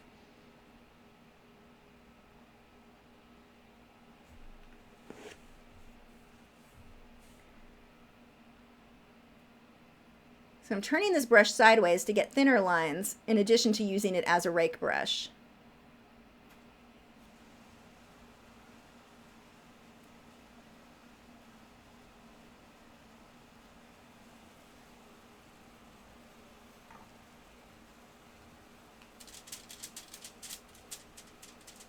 Now these rake brushes, and really with any brushes, you kind of have to balance out how much water you're using with it with how much paint you use. You get totally different results based on that. So you've got to experiment a little bit with it. Sometimes if you're having a hard time getting thin lines or getting your brush strokes to look how you want them to, it's more an issue of how much water versus how much paint you have on that brush when working with acrylics. And with oils, it would be how much mixing medium versus how much of the paint.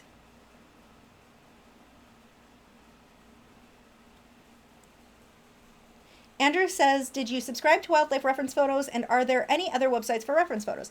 Okay, so the subscription thing with Wildlife Reference Photos isn't like a subscription where monthly you get to download this many photos or monthly you get updates. I'm not sure. The term subscribe is a little bit weird on their website. What you're doing is you pay like $10 and you've got a month to download 5 reference photos. And then you'll pay another $10. You're actually making a purchase. So subscribe is I don't know why that word is used. I think it's a little confusing. But yeah, basically, I mean, I have an account with them and I go to their subscription and purchase a $10, the 5 reference photos, and then go download those 5 reference photos. Meets Art Gallery says, how much water are you using right now to get the right tone of color? The tone of color has nothing to do with the water. That actually has to do with the color that I'm just using my unbleached titanium white. That's opaque pretty much no matter how much water I use with it. So that's not really affecting the color. It's affecting the flow of the paint. And there's not like a formula where I can say 50% of this versus 50% of that. It's just a feel. I just keep mixing water with it until I get it to have a smooth flow.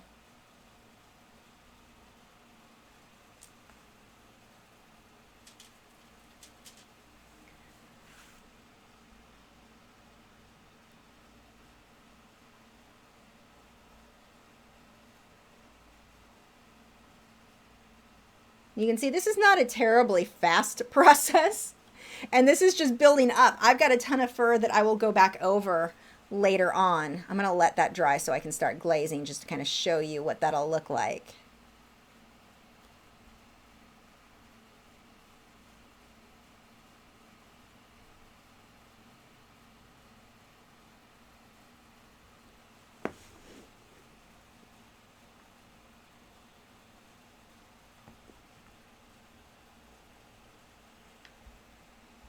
Give that a couple more minutes. While I wait for that to dry, I'll just keep working on the area over here.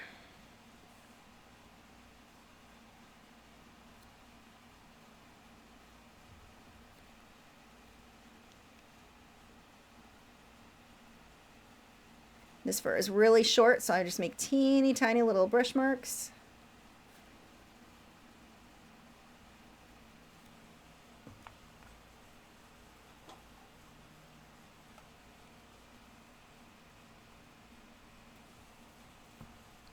Mazzino says, it seems with most artists, the goal is to become pro and earn a living off of it. What goals do you set for yourself these days, seeing that it's already a reality? I want to keep teaching as many people as possible. I want to reach, I mean, you have the whole, yeah, it's exciting to see your subscriber numbers grow on YouTube. It's exciting to see people sign up on Patreon and do those things. So the numbers are exciting there, but my main goal, I want to reach as many people as possible so that you guys can achieve the same, or anybody else can achieve that same dream as making money and making a living as an artist, because it's just something that makes me so happy and I want other people to experience that too. Another thing that I eventually want to set up, and it's just an idea that's been going through my head forever, I would love to set up some sort of a program for kids with art, and mainly for kids whose parents can't otherwise afford to get them into an art program or take art lessons, something where the supplies are provided to them, the classes are free. I want to do some sort of a kind of a foundation like that for kids who can't afford a lot of those programs. So that is kind of an end goal, like way in the future. I'm going to have an assistant, but I have too much on my plate right now as it is. So, but I would really like to have something where kids could come and learn art and have access to the supplies they need, because the supplies are expensive and it can be hard, especially if the kids don't have a lot or the parents don't have a lot of expendable income. I don't want that to get in the way of kids learning art. And so that would be something that I would like. And when I say kids, I really am focusing more on like preteens and teens, because that's really when the art starts making sense to them. That's a goal for mine in the future. Whether or not I reach that goal, I don't know.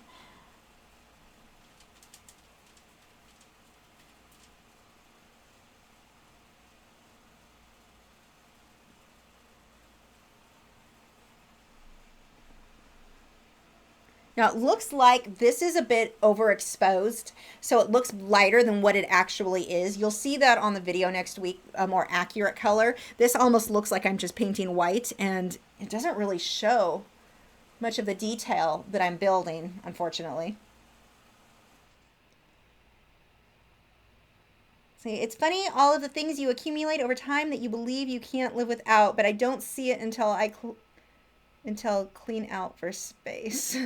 Yeah, I cleaned my studio recently and went through. I actually took a lot of the art supplies that I don't use up to the apartment office. A lot of the girls who work up there like to paint and draw, so I gave them a lot of the stuff that I'm no longer using.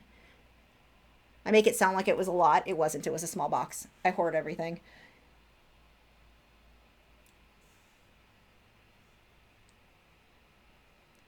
Meets Art Gallery says, where can I get the template that you use to do the cool designs? The template that has different sizes for holes you use for the bokeh background.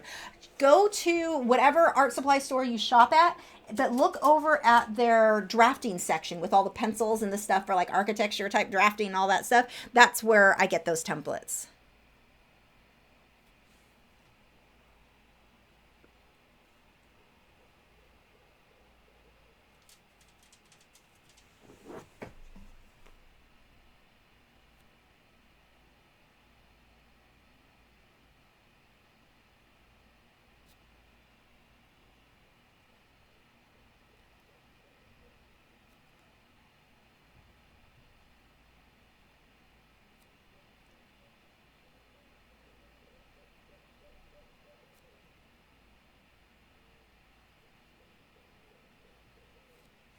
You can hear an owl out there hooting. I love that sound.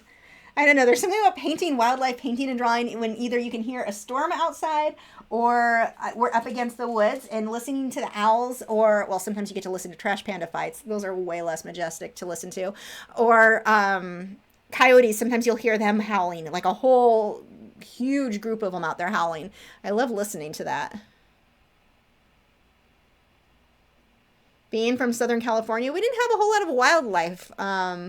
We had crows, some rats, but I love listening to those. I'd actually never seen an owl in person before I moved to Texas. Like an actual, I don't think I'd even seen them at the zoo, because we didn't really go to the zoo much when I lived out there. But I love listening to the owls. We get a lot of barn owls around here.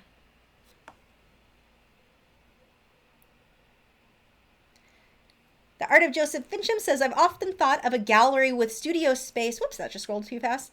Studio space for only up-and-comers and students to help break into the art world, since the world around here is very clicky and narrow. Yeah, that would be a really cool thing too. That's kind of what I've thought, like an art gallery type space, or like a big warehouse that I could just fill full of easels and art supplies and let kids come and maybe have demonstrators come in and teach them. Have classes, have the demonstrators wouldn't be, well, I don't know. I mean, if we had people donating, or if I could pay them to do it, we could actually have demonstrators make money on something like that. I don't know how any of that. I haven't worked out the logistics and all the details of that. It's just an idea that I've always thought would be really good. My parents didn't have a lot of money growing up. I did not grow up wealthy. So, I mean, I look back at that, and while my mom, like violin I was able to do because it was provided, violin lessons were provided through the school. art, they didn't have much like that. And so I would love for that to be something that parents could get their kids involved in, but don't have to worry about the cost. I don't want them to have to stress. I mean, I remember my mom stressing about coming up with money for different things that we would want to do, like school dances and stuff, if we had to get a dress or whatever. That was a big stress for my family, coming up with money, even if we could. Usually I just borrowed a dress from friends. Luckily, I had friends that could loan me stuff. But I mean, things like that, I would like for kids to be able to get involved and not have to worry. I remember how guilty I would feel asking my mom for something if I needed money for something, or there was something for school supplies I needed, and I felt so guilty asking because I knew they didn't have the money for it. And so it was like, I would love for that not to be an issue, for kids just to be able to go and be a part of art and to create and learn the art business side of things too. I mean, if that's something that they want to do as a living, I would love to be able to teach that and have people there that would help them to make that happen. Could have art shows. I mean, there's just so many things that could be done with a space like that.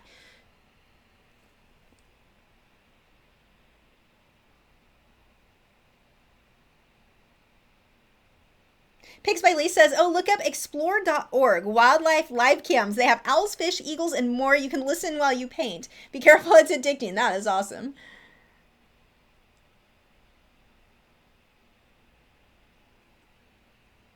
Howling something or another says, any thoughts on using baby oil or alcohol to blend colored pencils? Alcohol you may be okay with. I think the Prismacolors is an alcohol-based marker. I'm not sure if there are issues with that. Baby oil, absolutely not. Strongly recommend using something that is not intended for art supplies. Baby oil screws up the texture of the paper. It's oily. I don't want oil, an oily base like that on my pencils. And yeah, it'll blend and it'll look pretty. And you can't layer on top of it because it's not going to dry at any time in the near future. I mean, that pretty much stays wet all the time. So it's not necessarily going to be archival. You don't know what else is in that, if they've added additives to whatever. It's not intended for art. So it is something I strongly recommend against for anyone creating fine art. Now, if you're doing crafts, creating little cards for people, use whatever you want. I don't really care with that. My issue is if you're trying to create fine art that you're going to sell that needs to be archival and needs to last. That then becomes a totally different issue. In which case, baby oil, absolutely not. I mean, and the thing is with baby oil, it's like there's so many alternatives. I don't see the reason to use something that's not archival, that is not meant for art. And then alcohol, the scent of it, everything, I avoid alcohol myself. I've had bad reactions to isopropyl alcohol, which I'm probably saying wrong, but it is weird on my skin. So actually I was getting really bad headaches from it. So that's, for me, not a good choice. I haven't really looked into it too much because it's not something I use, since it does give me headaches. Marjorie says, when I lived in Azusa, half a mile from the foothills, I always heard coyotes. Sometimes a mountain lion or bear would wander nearby. I live in Hemet now, and we have owls for neighbors. Yeah, I lived, you're actually not too far from where I was. I'm from Rancho Cucamonga, and so we're at the foothills, but I was down far enough that we really didn't have much wildlife-wise. A couple of possums, I've seen those, but that was about it. Like, I didn't even ever see raccoons where I was. Kaneho says, can a brush with worn out or splayed, I can't talk, bristles be used to paint the fur easier? And why are you so ugly? He has to throw that in. Otherwise it weirds me out if he's too nice. Yes, they can. And actually I have a few brushes. Let me see if I've got any down here. So like this brush is kind of splayed for if I was doing a really large pen. Well, this one's not a great example. That one wouldn't give me the results. But yes, a damaged brush. That's what I always tell people. Don't throw out damaged brushes because you'll use them for certain techniques and certain effects that you're really not going to get with a brand new nice brush. Yes, absolutely. Anything like that. Keep old damaged brushes because you can get really cool effects that you can't necessarily find with those newer ones. So yes, they can.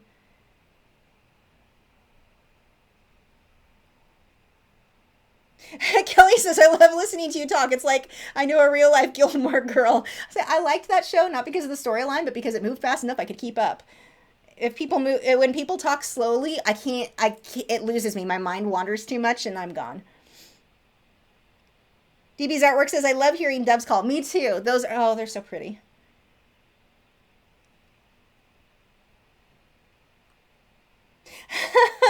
Stormcat says, I love the sound of wildlife, but I also love the sound of baby murlocs chattering and going la la la. Have you heard them? I thought they said Murgle, Murgle, Murgle, Murgle, Murgle. I actually, Blizzard is having a big clearance right now, and I don't know what's still sold out, but their Blizzard's gear store, I got, for those of you who are like, what the heck is she talking about? It's a World of Warcraft thing. But the Blizzard's had a clearance, so I now have 4 baby Murlocs and 2 Fey Dragons. I already had 1 Fey Dragon and a couple of Murloc babies, but they were like $4, $4.50 for some of those. So if you have not, you should check and see if they're still on, if they have anything left on clearance. A lot of stuff is sold out, so I don't know what all is still there. They had the Wind Rider cub, too, which was a cool stuffed animal. I already had him, but yeah.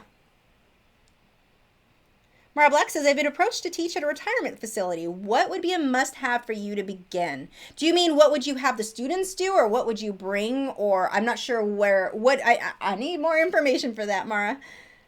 It sounds like a good question, though. Victoria wants to know what I think about Pebio, I don't know, and Golden. Well, the first one, obviously, I can't pronounce, so I don't even know what it is. Golden makes great art supplies, and actually, they just sent me, because I met them at a recent art convention I was at, and they sent me a ton, like a surprisingly large amount. Where are they? I think I've got them down here. I can show you. They sent me a bunch of their airbrush paints to try out, because I was talking to their rep there, and let's see if I can get to these. But they sent me a ton. They actually sent me a big sample of their Williamsburg oil paints. There's a whole bunch of little colors in there, so I'll have to test those out. And let's see, 1, 2, 3, 4, 5, 6, 7, 8, 9, 10, 11 colors, even a teal one, of their airbrush paints. So I'm going to be trying those out in the near future too. But I know Golden acrylics are really good. The thing is, they have too much of a gloss for how I work. They would work well for like my final layers of glazing, but my initial drawing where I want to draw with the charcoal pencil on top, it's the same as using the Liquitex heavy body or the soft body. It's too glossy, and it doesn't let my charcoal pencil stick on top when I want to draw in my details. So that's why I've never really gotten into using those. But now I'm finding that I kind of like playing with some of those for my last layers when glazing, like what I did on my wolf. So I may try some of the Golden acrylics, but it's a good brand. I know that. But it doesn't necessarily work so great for my techniques. But I will be trying the oil paints. Or not the oil paints, well, those too, but the airbrush paints soon.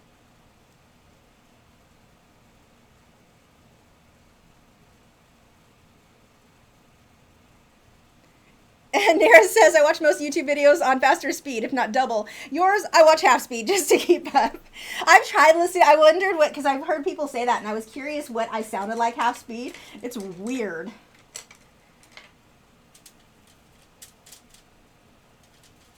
I always like when people are complaining and try to tell me to talk slower. It's like, you can't just talk slower. That's like, it's telling my brain to slow down, and you can't slow down your brain. This is just how fast my thought process is constantly going nonstop. And when I try to speak slower, I start to stutter and follow all over my words. And it's not that I'm trying to talk fast. This is just my natural speed. But it always makes me laugh when people start complaining about that. Like, this isn't something that I have any control over. Or what was it, the big one? Drink less caffeine. It doesn't matter, caffeine or no. This is how I talk. There's not much difference. Now, if I have Starbucks, then no one, even my husband can't understand me then. Luckily for you guys, I don't drink that much caffeine. HerbSoulNet says, I ordered from the Blizzard store and they canceled my order. Aw, I was so sad. Were they sold out of stuff?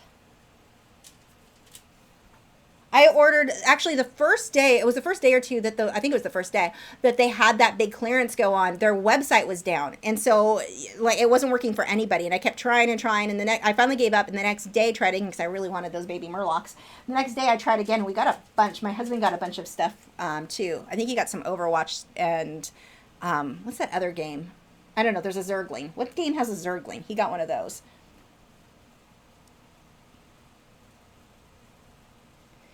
Howling something or another says, is this going to be a brand new trend where a new trend where you mix two styles of art like you did here? Well, we'll see how this comes out. It depends on how much I like it, because I love pop art. I love realism. I wanted to see what would happen when I mix the two together. And honestly, if I don't love the end result with this, I'm probably going to adjust it and try something a little different. I'm going to try to make this work. So if this one doesn't work out, I may try it again anyway, but make whatever alterations that might make it look better. I don't know. And what I think I'm going to end up doing is coming through with the pop art style. I need to pull more color over here. But I think I'm going to come through. Is that a hair? No, that's a brush mark. I'm going to come back through and pull some of the pop art and mix it in with the fur here. Maybe. We'll see. I'm thinking I'm going to do that. Julia Long says, happy birthday tomorrow. Mine is the following day. But, oh, it scrolled too fast. Ah, come back, come back.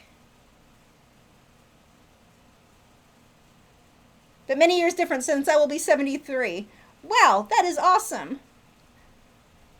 Happy birthday to you the next day. Pigs by Lee says, the American kestrels are wonderful. They like to giggle around our partner. I didn't know that. I'll have to look that up. I've never heard them. The Art of Joseph Fincham says, oh, he's reminding people to highlight. Also, by the way, if you have not already, check out our moderators, Valerie and Joseph. They have their channels. I've got the links in the video description. Valerie does these really awesome wood burnings. Joseph paints, although we need to give him a hard time and make him paint more. But they've got great channels. Make sure to check out and subscribe to them as a thank you for helping me out with this, because our chat would be an absolute mess if I didn't have them here to help.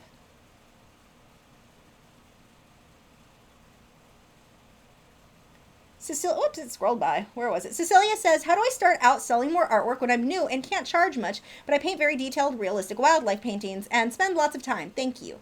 So here's the thing. I don't know what your work looks like, so I've probably seen it, but I can't think off the top of my head.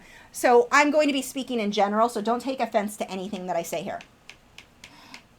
Spending a lot of time and having detailed work does not mean that your work demands a higher price, not just because you're newer, but I've seen where people will spend 100 hours on something that's not very good yet. Spending time doesn't mean the artwork is good.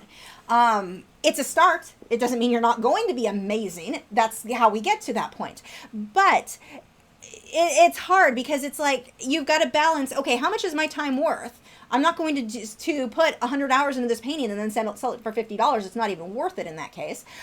Versus how much will somebody actually pay for this? It's a hard thing to balance. So if you're very, very new, you don't really have a name for yourself. I mean, okay, let's talk about, we can use my, English is so hard again. My podcast co-host, John Middick. He does portraits. He's phenomenal. He doesn't have, well, okay, he probably has a better name for himself.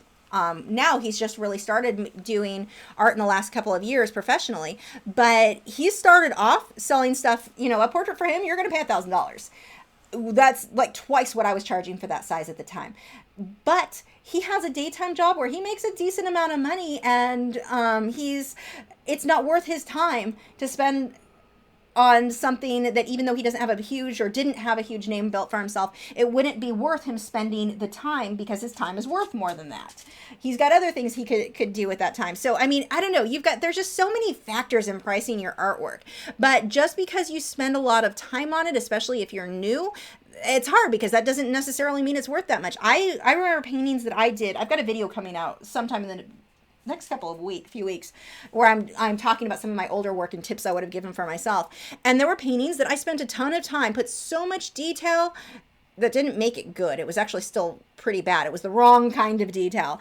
But it didn't mean that someone was going to pay for that what they'll pay for this. This I'll probably put a total like 8 to 10 hours. Those paintings I put maybe 40 hours in. This painting will still sell for more. Not just because I've built a name for myself, but because, and it has less detail, it's the right kind of detail, if that makes sense. So it's a hard thing. There's no way for me to say how much you can charge or how much you should charge or getting started on that. It's really hard. I would say if you're getting started with selling, start small. So you're not spending 100 hours on something that probably somebody is not going to pay what you would want for it on. Put the detail into something. And when I say small, I mean like 8 by 10, 11 by 14. I don't mean teeny, teeny, tiny. But you can start that way. I think it makes it a little bit easier so you can get work done faster and improve your skills and all of that in the meantime. But, again, I've not seen your work, so I don't know. I'm just going by something that I've seen that is very common when people get started. They're spending so much time. And the other thing is, when you're first starting with painting and drawing, you probably are going to be slow. That's normal. You're going to get faster as time goes on. But I don't like to charge people just based on, especially if it's something new. I'll use myself as a web design, for example. I used to do web design. I was so slow at it. I didn't go to school for it. I just taught myself. But I built websites for a few different people. I couldn't charge them based on an hourly rate. it wasn't fair to them to charge a ridiculous amount of money just because I was slow at it. If I wanted to make a living on it, I was going to, or make a sale on it, I was making way below minimum wage for how long it took me to do stuff. I was writing everything in HTML, and I was really slow at remembering coding. But I couldn't charge them more. The end result was the same as somebody else who would have charged the same price, but that other person may have gotten things done 3 times, 4 times, 5 times faster than me. So it wasn't like I could charge them more just because I was newer and slow to building those sites, if that makes sense. I think that's a better example than some of the others I made. I am rambling. But yeah, it's hard. I can't really give you a set price. I would say try doing some smaller pieces then and see how it goes. I mean, I was looking back at some of the prices that I had on my old website. I used the Wayback Machine and was looking at my old Angel Fire website because I couldn't find photos of the old artwork. But I would sell a painting that was like 16 by 20. I was selling them for about $50. That's all anyone was going to be willing to pay for, because they weren't, I may have put a lot of time into it, but they were not the right amount of detail, if that makes sense. But there's just so many factors when it comes to pricing art that I can't give you a definite. Selena says, does an artist need a seller's permit to sell online? Can anyone jump on this as well? It depends on your local government and all of that. Look into that. I can't really advise you on that. I mean, anyone can get started selling on eBay, but you may want to look into whether or not you need a local business license. I don't sell anything locally, so it was never something that I really did because I wasn't I never sold enough that was something that I needed a seller's permit. Online, I really don't know. You'll have to look up your local government and what they want you to do. StarCraft has the Zergling. Yeah, that's what my husband had gotten, StarCraft stuff.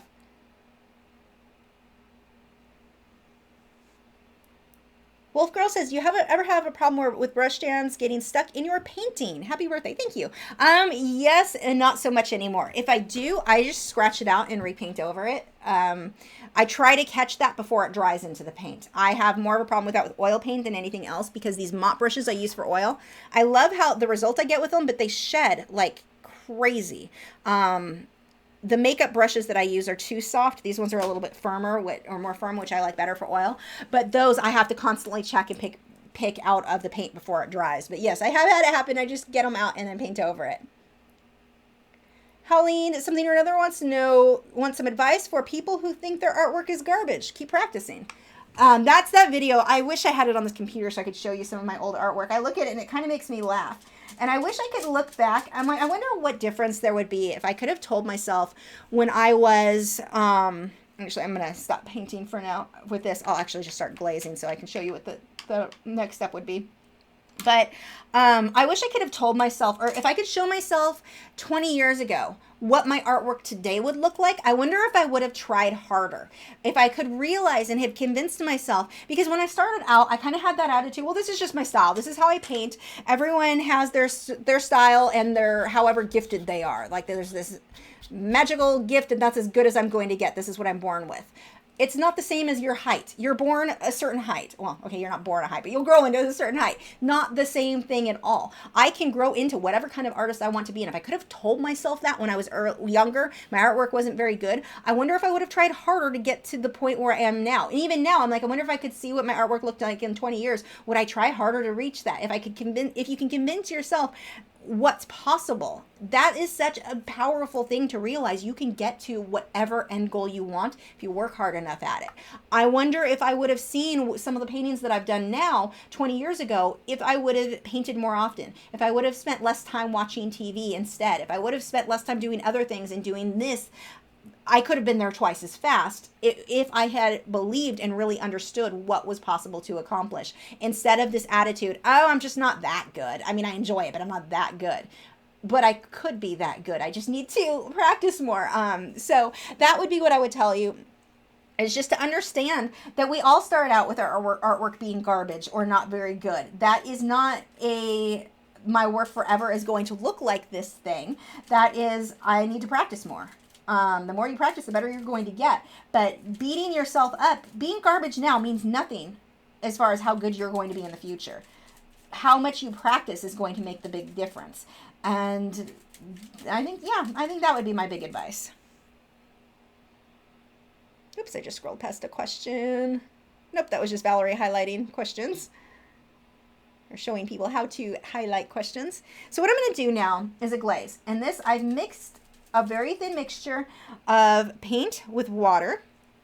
And I'm just going to wipe that over this and see how it tints the color.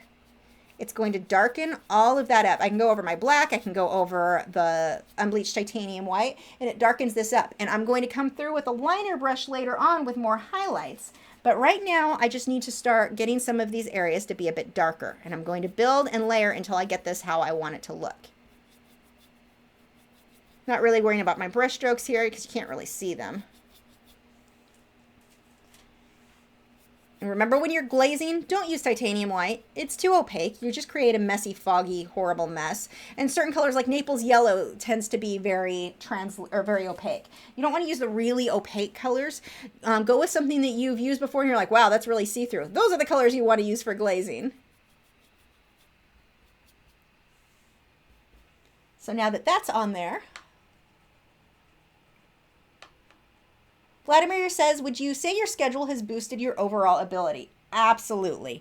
The more you paint, the better you're going to get. And it's funny because I remember watching a video a while back. Someone was talking about like the negative sides of for art YouTubers, things that happen to them and how they fall into this thing where they paint an artist trap. They get on a schedule where they say every week they're going to complete something new, like I do. And so they start producing crappy artwork to meet that schedule. Yeah, no, that's not how that works for a couple of reasons. One, if this is your job, you better get work done. If I can't get a new painting or drawing done in a week, I've got issues. I shouldn't be doing this professionally. Depending on how much, especially if for an artist who is selling their work and that's their main source of income is just selling the artwork, how much are you selling that artwork for? $100, $200, $300? Can you live off that? Is that enough? If you're selling them for $1,000 each, you're fine. If you can guarantee each week one of those paintings sells.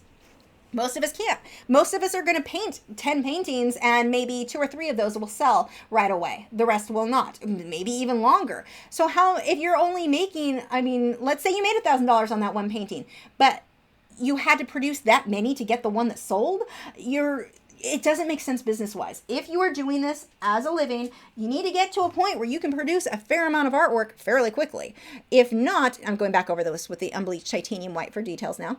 If not, I mean, yeah, that's kind of an issue. So that was my first problem with that comment, or that person claiming that being on a schedule and producing a lot of artwork produced bad art. They were saying how they could see these artists weren't improving and blah, blah, whatever.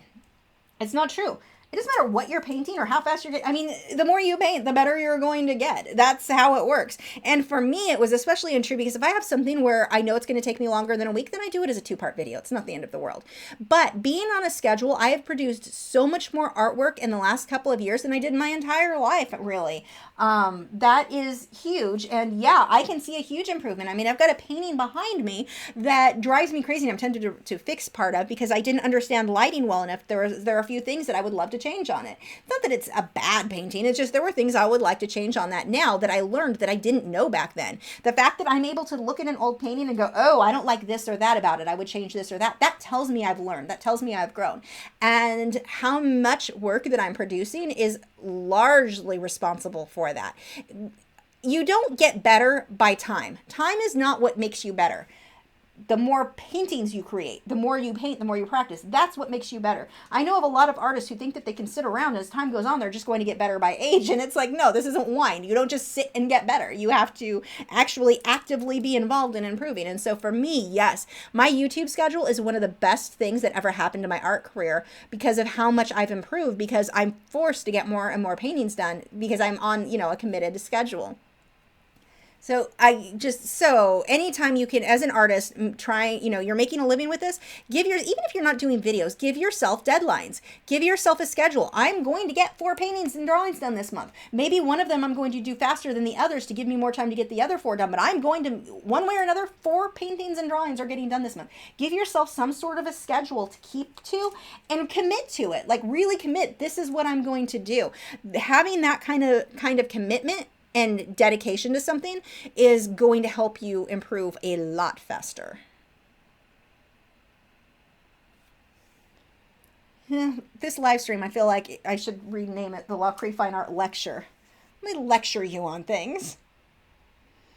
Holly something or other says, do you believe in what that just scrolled by? In quantity over quality mindset on ideas.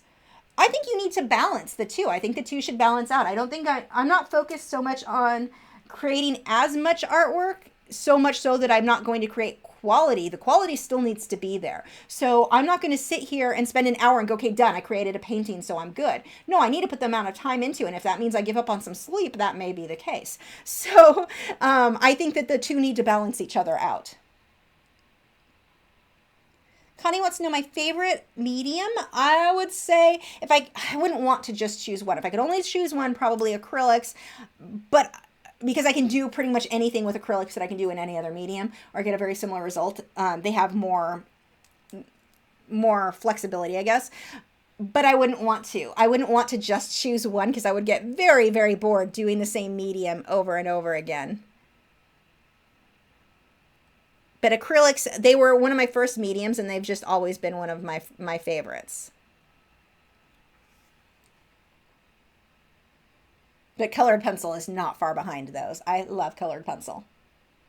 Whoops, that scrolled too far. Blingosaur wants to know, is there anything we need to be aware of when using oil and wax-based colored pencils together? Not really. They work together. They layer on top of each other. It's not like mixing oil and acrylic where you need to know that acrylic has to go on first and then oil on top. No acrylic on top of oil. With wax and oil, no, you can use them both together just fine. There's no order or anything like that really matters. Eric Draws wants to know if I think making a coloring book is profitable. It depends on how you market it. It's like anything else. I mean, is making a painting profitable? It can be. Or it can be something that sits in your closet that never got marketed. It depends. It could. I don't know how well they sell, but I mean, it would depend on what it is and how much interest there is in what kind of coloring book you created. Something that it would need to be fairly unique, because the thing is with coloring books, there are a ton of free coloring books available online that people don't have to pay for. So I don't know how much of that, how many people are then going to go and pay for something when they're getting it for free. I really don't know what the market is there. I do know, like for me, the only coloring books I was really interested in were Harry Potter and my Warcraft one. And that's because of the brand name, which you're not going to have creating coloring books because you legally can't. So I don't know. I really don't know what the market is there. I at one point thought that would be a fun thing to do and then realized with what time? I don't have time for that. It might be worth trying out and seeing if it worked out for you, but I honestly don't know. Kaneho says, if a painting is not something you like or even hate, do you sell it cheaper? And wouldn't it be a great idea to make me a mod? No. And actually, no. It depends. Okay, if it's a painting that I'm like, I may do something as a quick tutorial and be like, I know this is not something that's going to sell. I'll just use it as a giveaway. But for me, no, because just because I don't love something doesn't mean somebody else won't. I'm pretty much go by size more than anything else. This is an 18 by 24, so I know it's going to be X amount. Actually, I don't even know what my 18 by 24s go for. I don't remember. I need to look at my website. I don't remember anything. But no, I don't sell it for cheaper myself. When I first started painting, sometimes some of my ideas didn't pan out. I might sell that for cheaper. But for the most part, now, if something doesn't pan out, I just give it away. But it doesn't happen too often. Mara Black says, for the retirement home, should I bring photos for them to paint, extra paintbrushes, a tablet to do scratches, supplies that you would hope they would have? Yeah, when I taught my classes, I always had, or I tried to, sometimes I forgot, a sketchbook, a light box if they wanted to trace. I had extra pencils, basically, just in case I needed to sketch something for them. You know, a few supplies, but it just depends on what you're teaching. Usually, the more you bring, the better. After you've taught a few classes, it depends on how you're structuring your class. After you've taught a few, I think you'll have a better idea of what you need to bring. But usually the more the better. But I always had my art bag that had my pencils. I usually kept my Prismacolors in there. because I didn't really care if they got damaged at that point since I didn't really use them, but I could let students use them if they wanted to try different things. I kept my graphite pencils, or some of them, not all of them, sketchbook, and photos, because sometimes even if a student brings their own photo, it may be something that you're like, yeah, that's not going to make for the best piece of art, maybe try this instead. So I like to have several things that they could get from. And actually somebody asked earlier, besides wildlife reference photos, where you could get photos. You can try Pixabay, you can try, there's a few websites like that, Morgfile, Jason Morgan on his website, he has wildlife, you can buy a disc full of wildlife reference photos. So those are some other places. I didn't finish that question from like an hour ago. Paul says, it would be interesting to see a similar picture to this done in another medium like colored pencil to see the technique difference in drawing the fur. Obviously, you can't glaze in pencil. Yeah, it could be done. It feels more coloring, but I don't know. I don't see myself doing much pop art style in colored pencil just because I like the results with the thick paint, the way that I layer. With colored pencil, I would have to actually plan out each shape, and I don't do that when I paint in pop art, not that much. So I don't know if I would do that with, it's a possibility. We'll see. Maybe. I'm thinking out loud now. Haryana says, hi from New Zealand. What do you do with your artwork that doesn't sell? It's all here. I just keep it till it does sell. Occasionally give it away or donate it, but for the most part, I just keep it. Sooner or later, most things will sell. I have been bad about not pushing for sales where I probably should. Just time-wise, I don't have time to market it. I don't have time. I mean, I've got stuff for sale on my website, but I don't really tell that many people about it. If they come across it, great. If they don't, it's like, I don't have time to deal with this or to market it right now. But so I have a lot of stuff, a lot of paintings here. But yeah, most of them are stored behind me.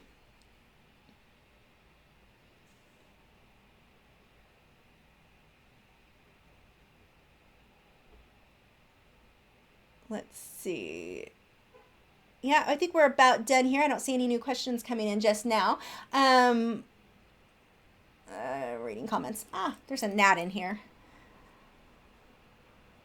I want to thank again my moderators, Joseph and Valerie. You can check out their channels. The links are below in the video description. They've got Valerie does the wood burning and Joseph his paintings that are awesome that we still need to give them a hard time to paint more. Check out their channels. Thank you guys so much for joining me, and thank you moderators for helping me out on this. And yeah, I think we are about done for tonight. I have no idea what next week's project is. I normally know like a week or two in advance. I have an idea of what I want to paint or draw. I have no clue. None at all. I know it won't be acrylic since we did that this week. That is the extent of my knowledge for next week's project. But unless we work on, I don't know. We're just going to go with that. But thank you again so much for joining, and I will see you guys next week or tomorrow. I do have a video going up, so that one too. But thanks again, and I will see you then. Bye.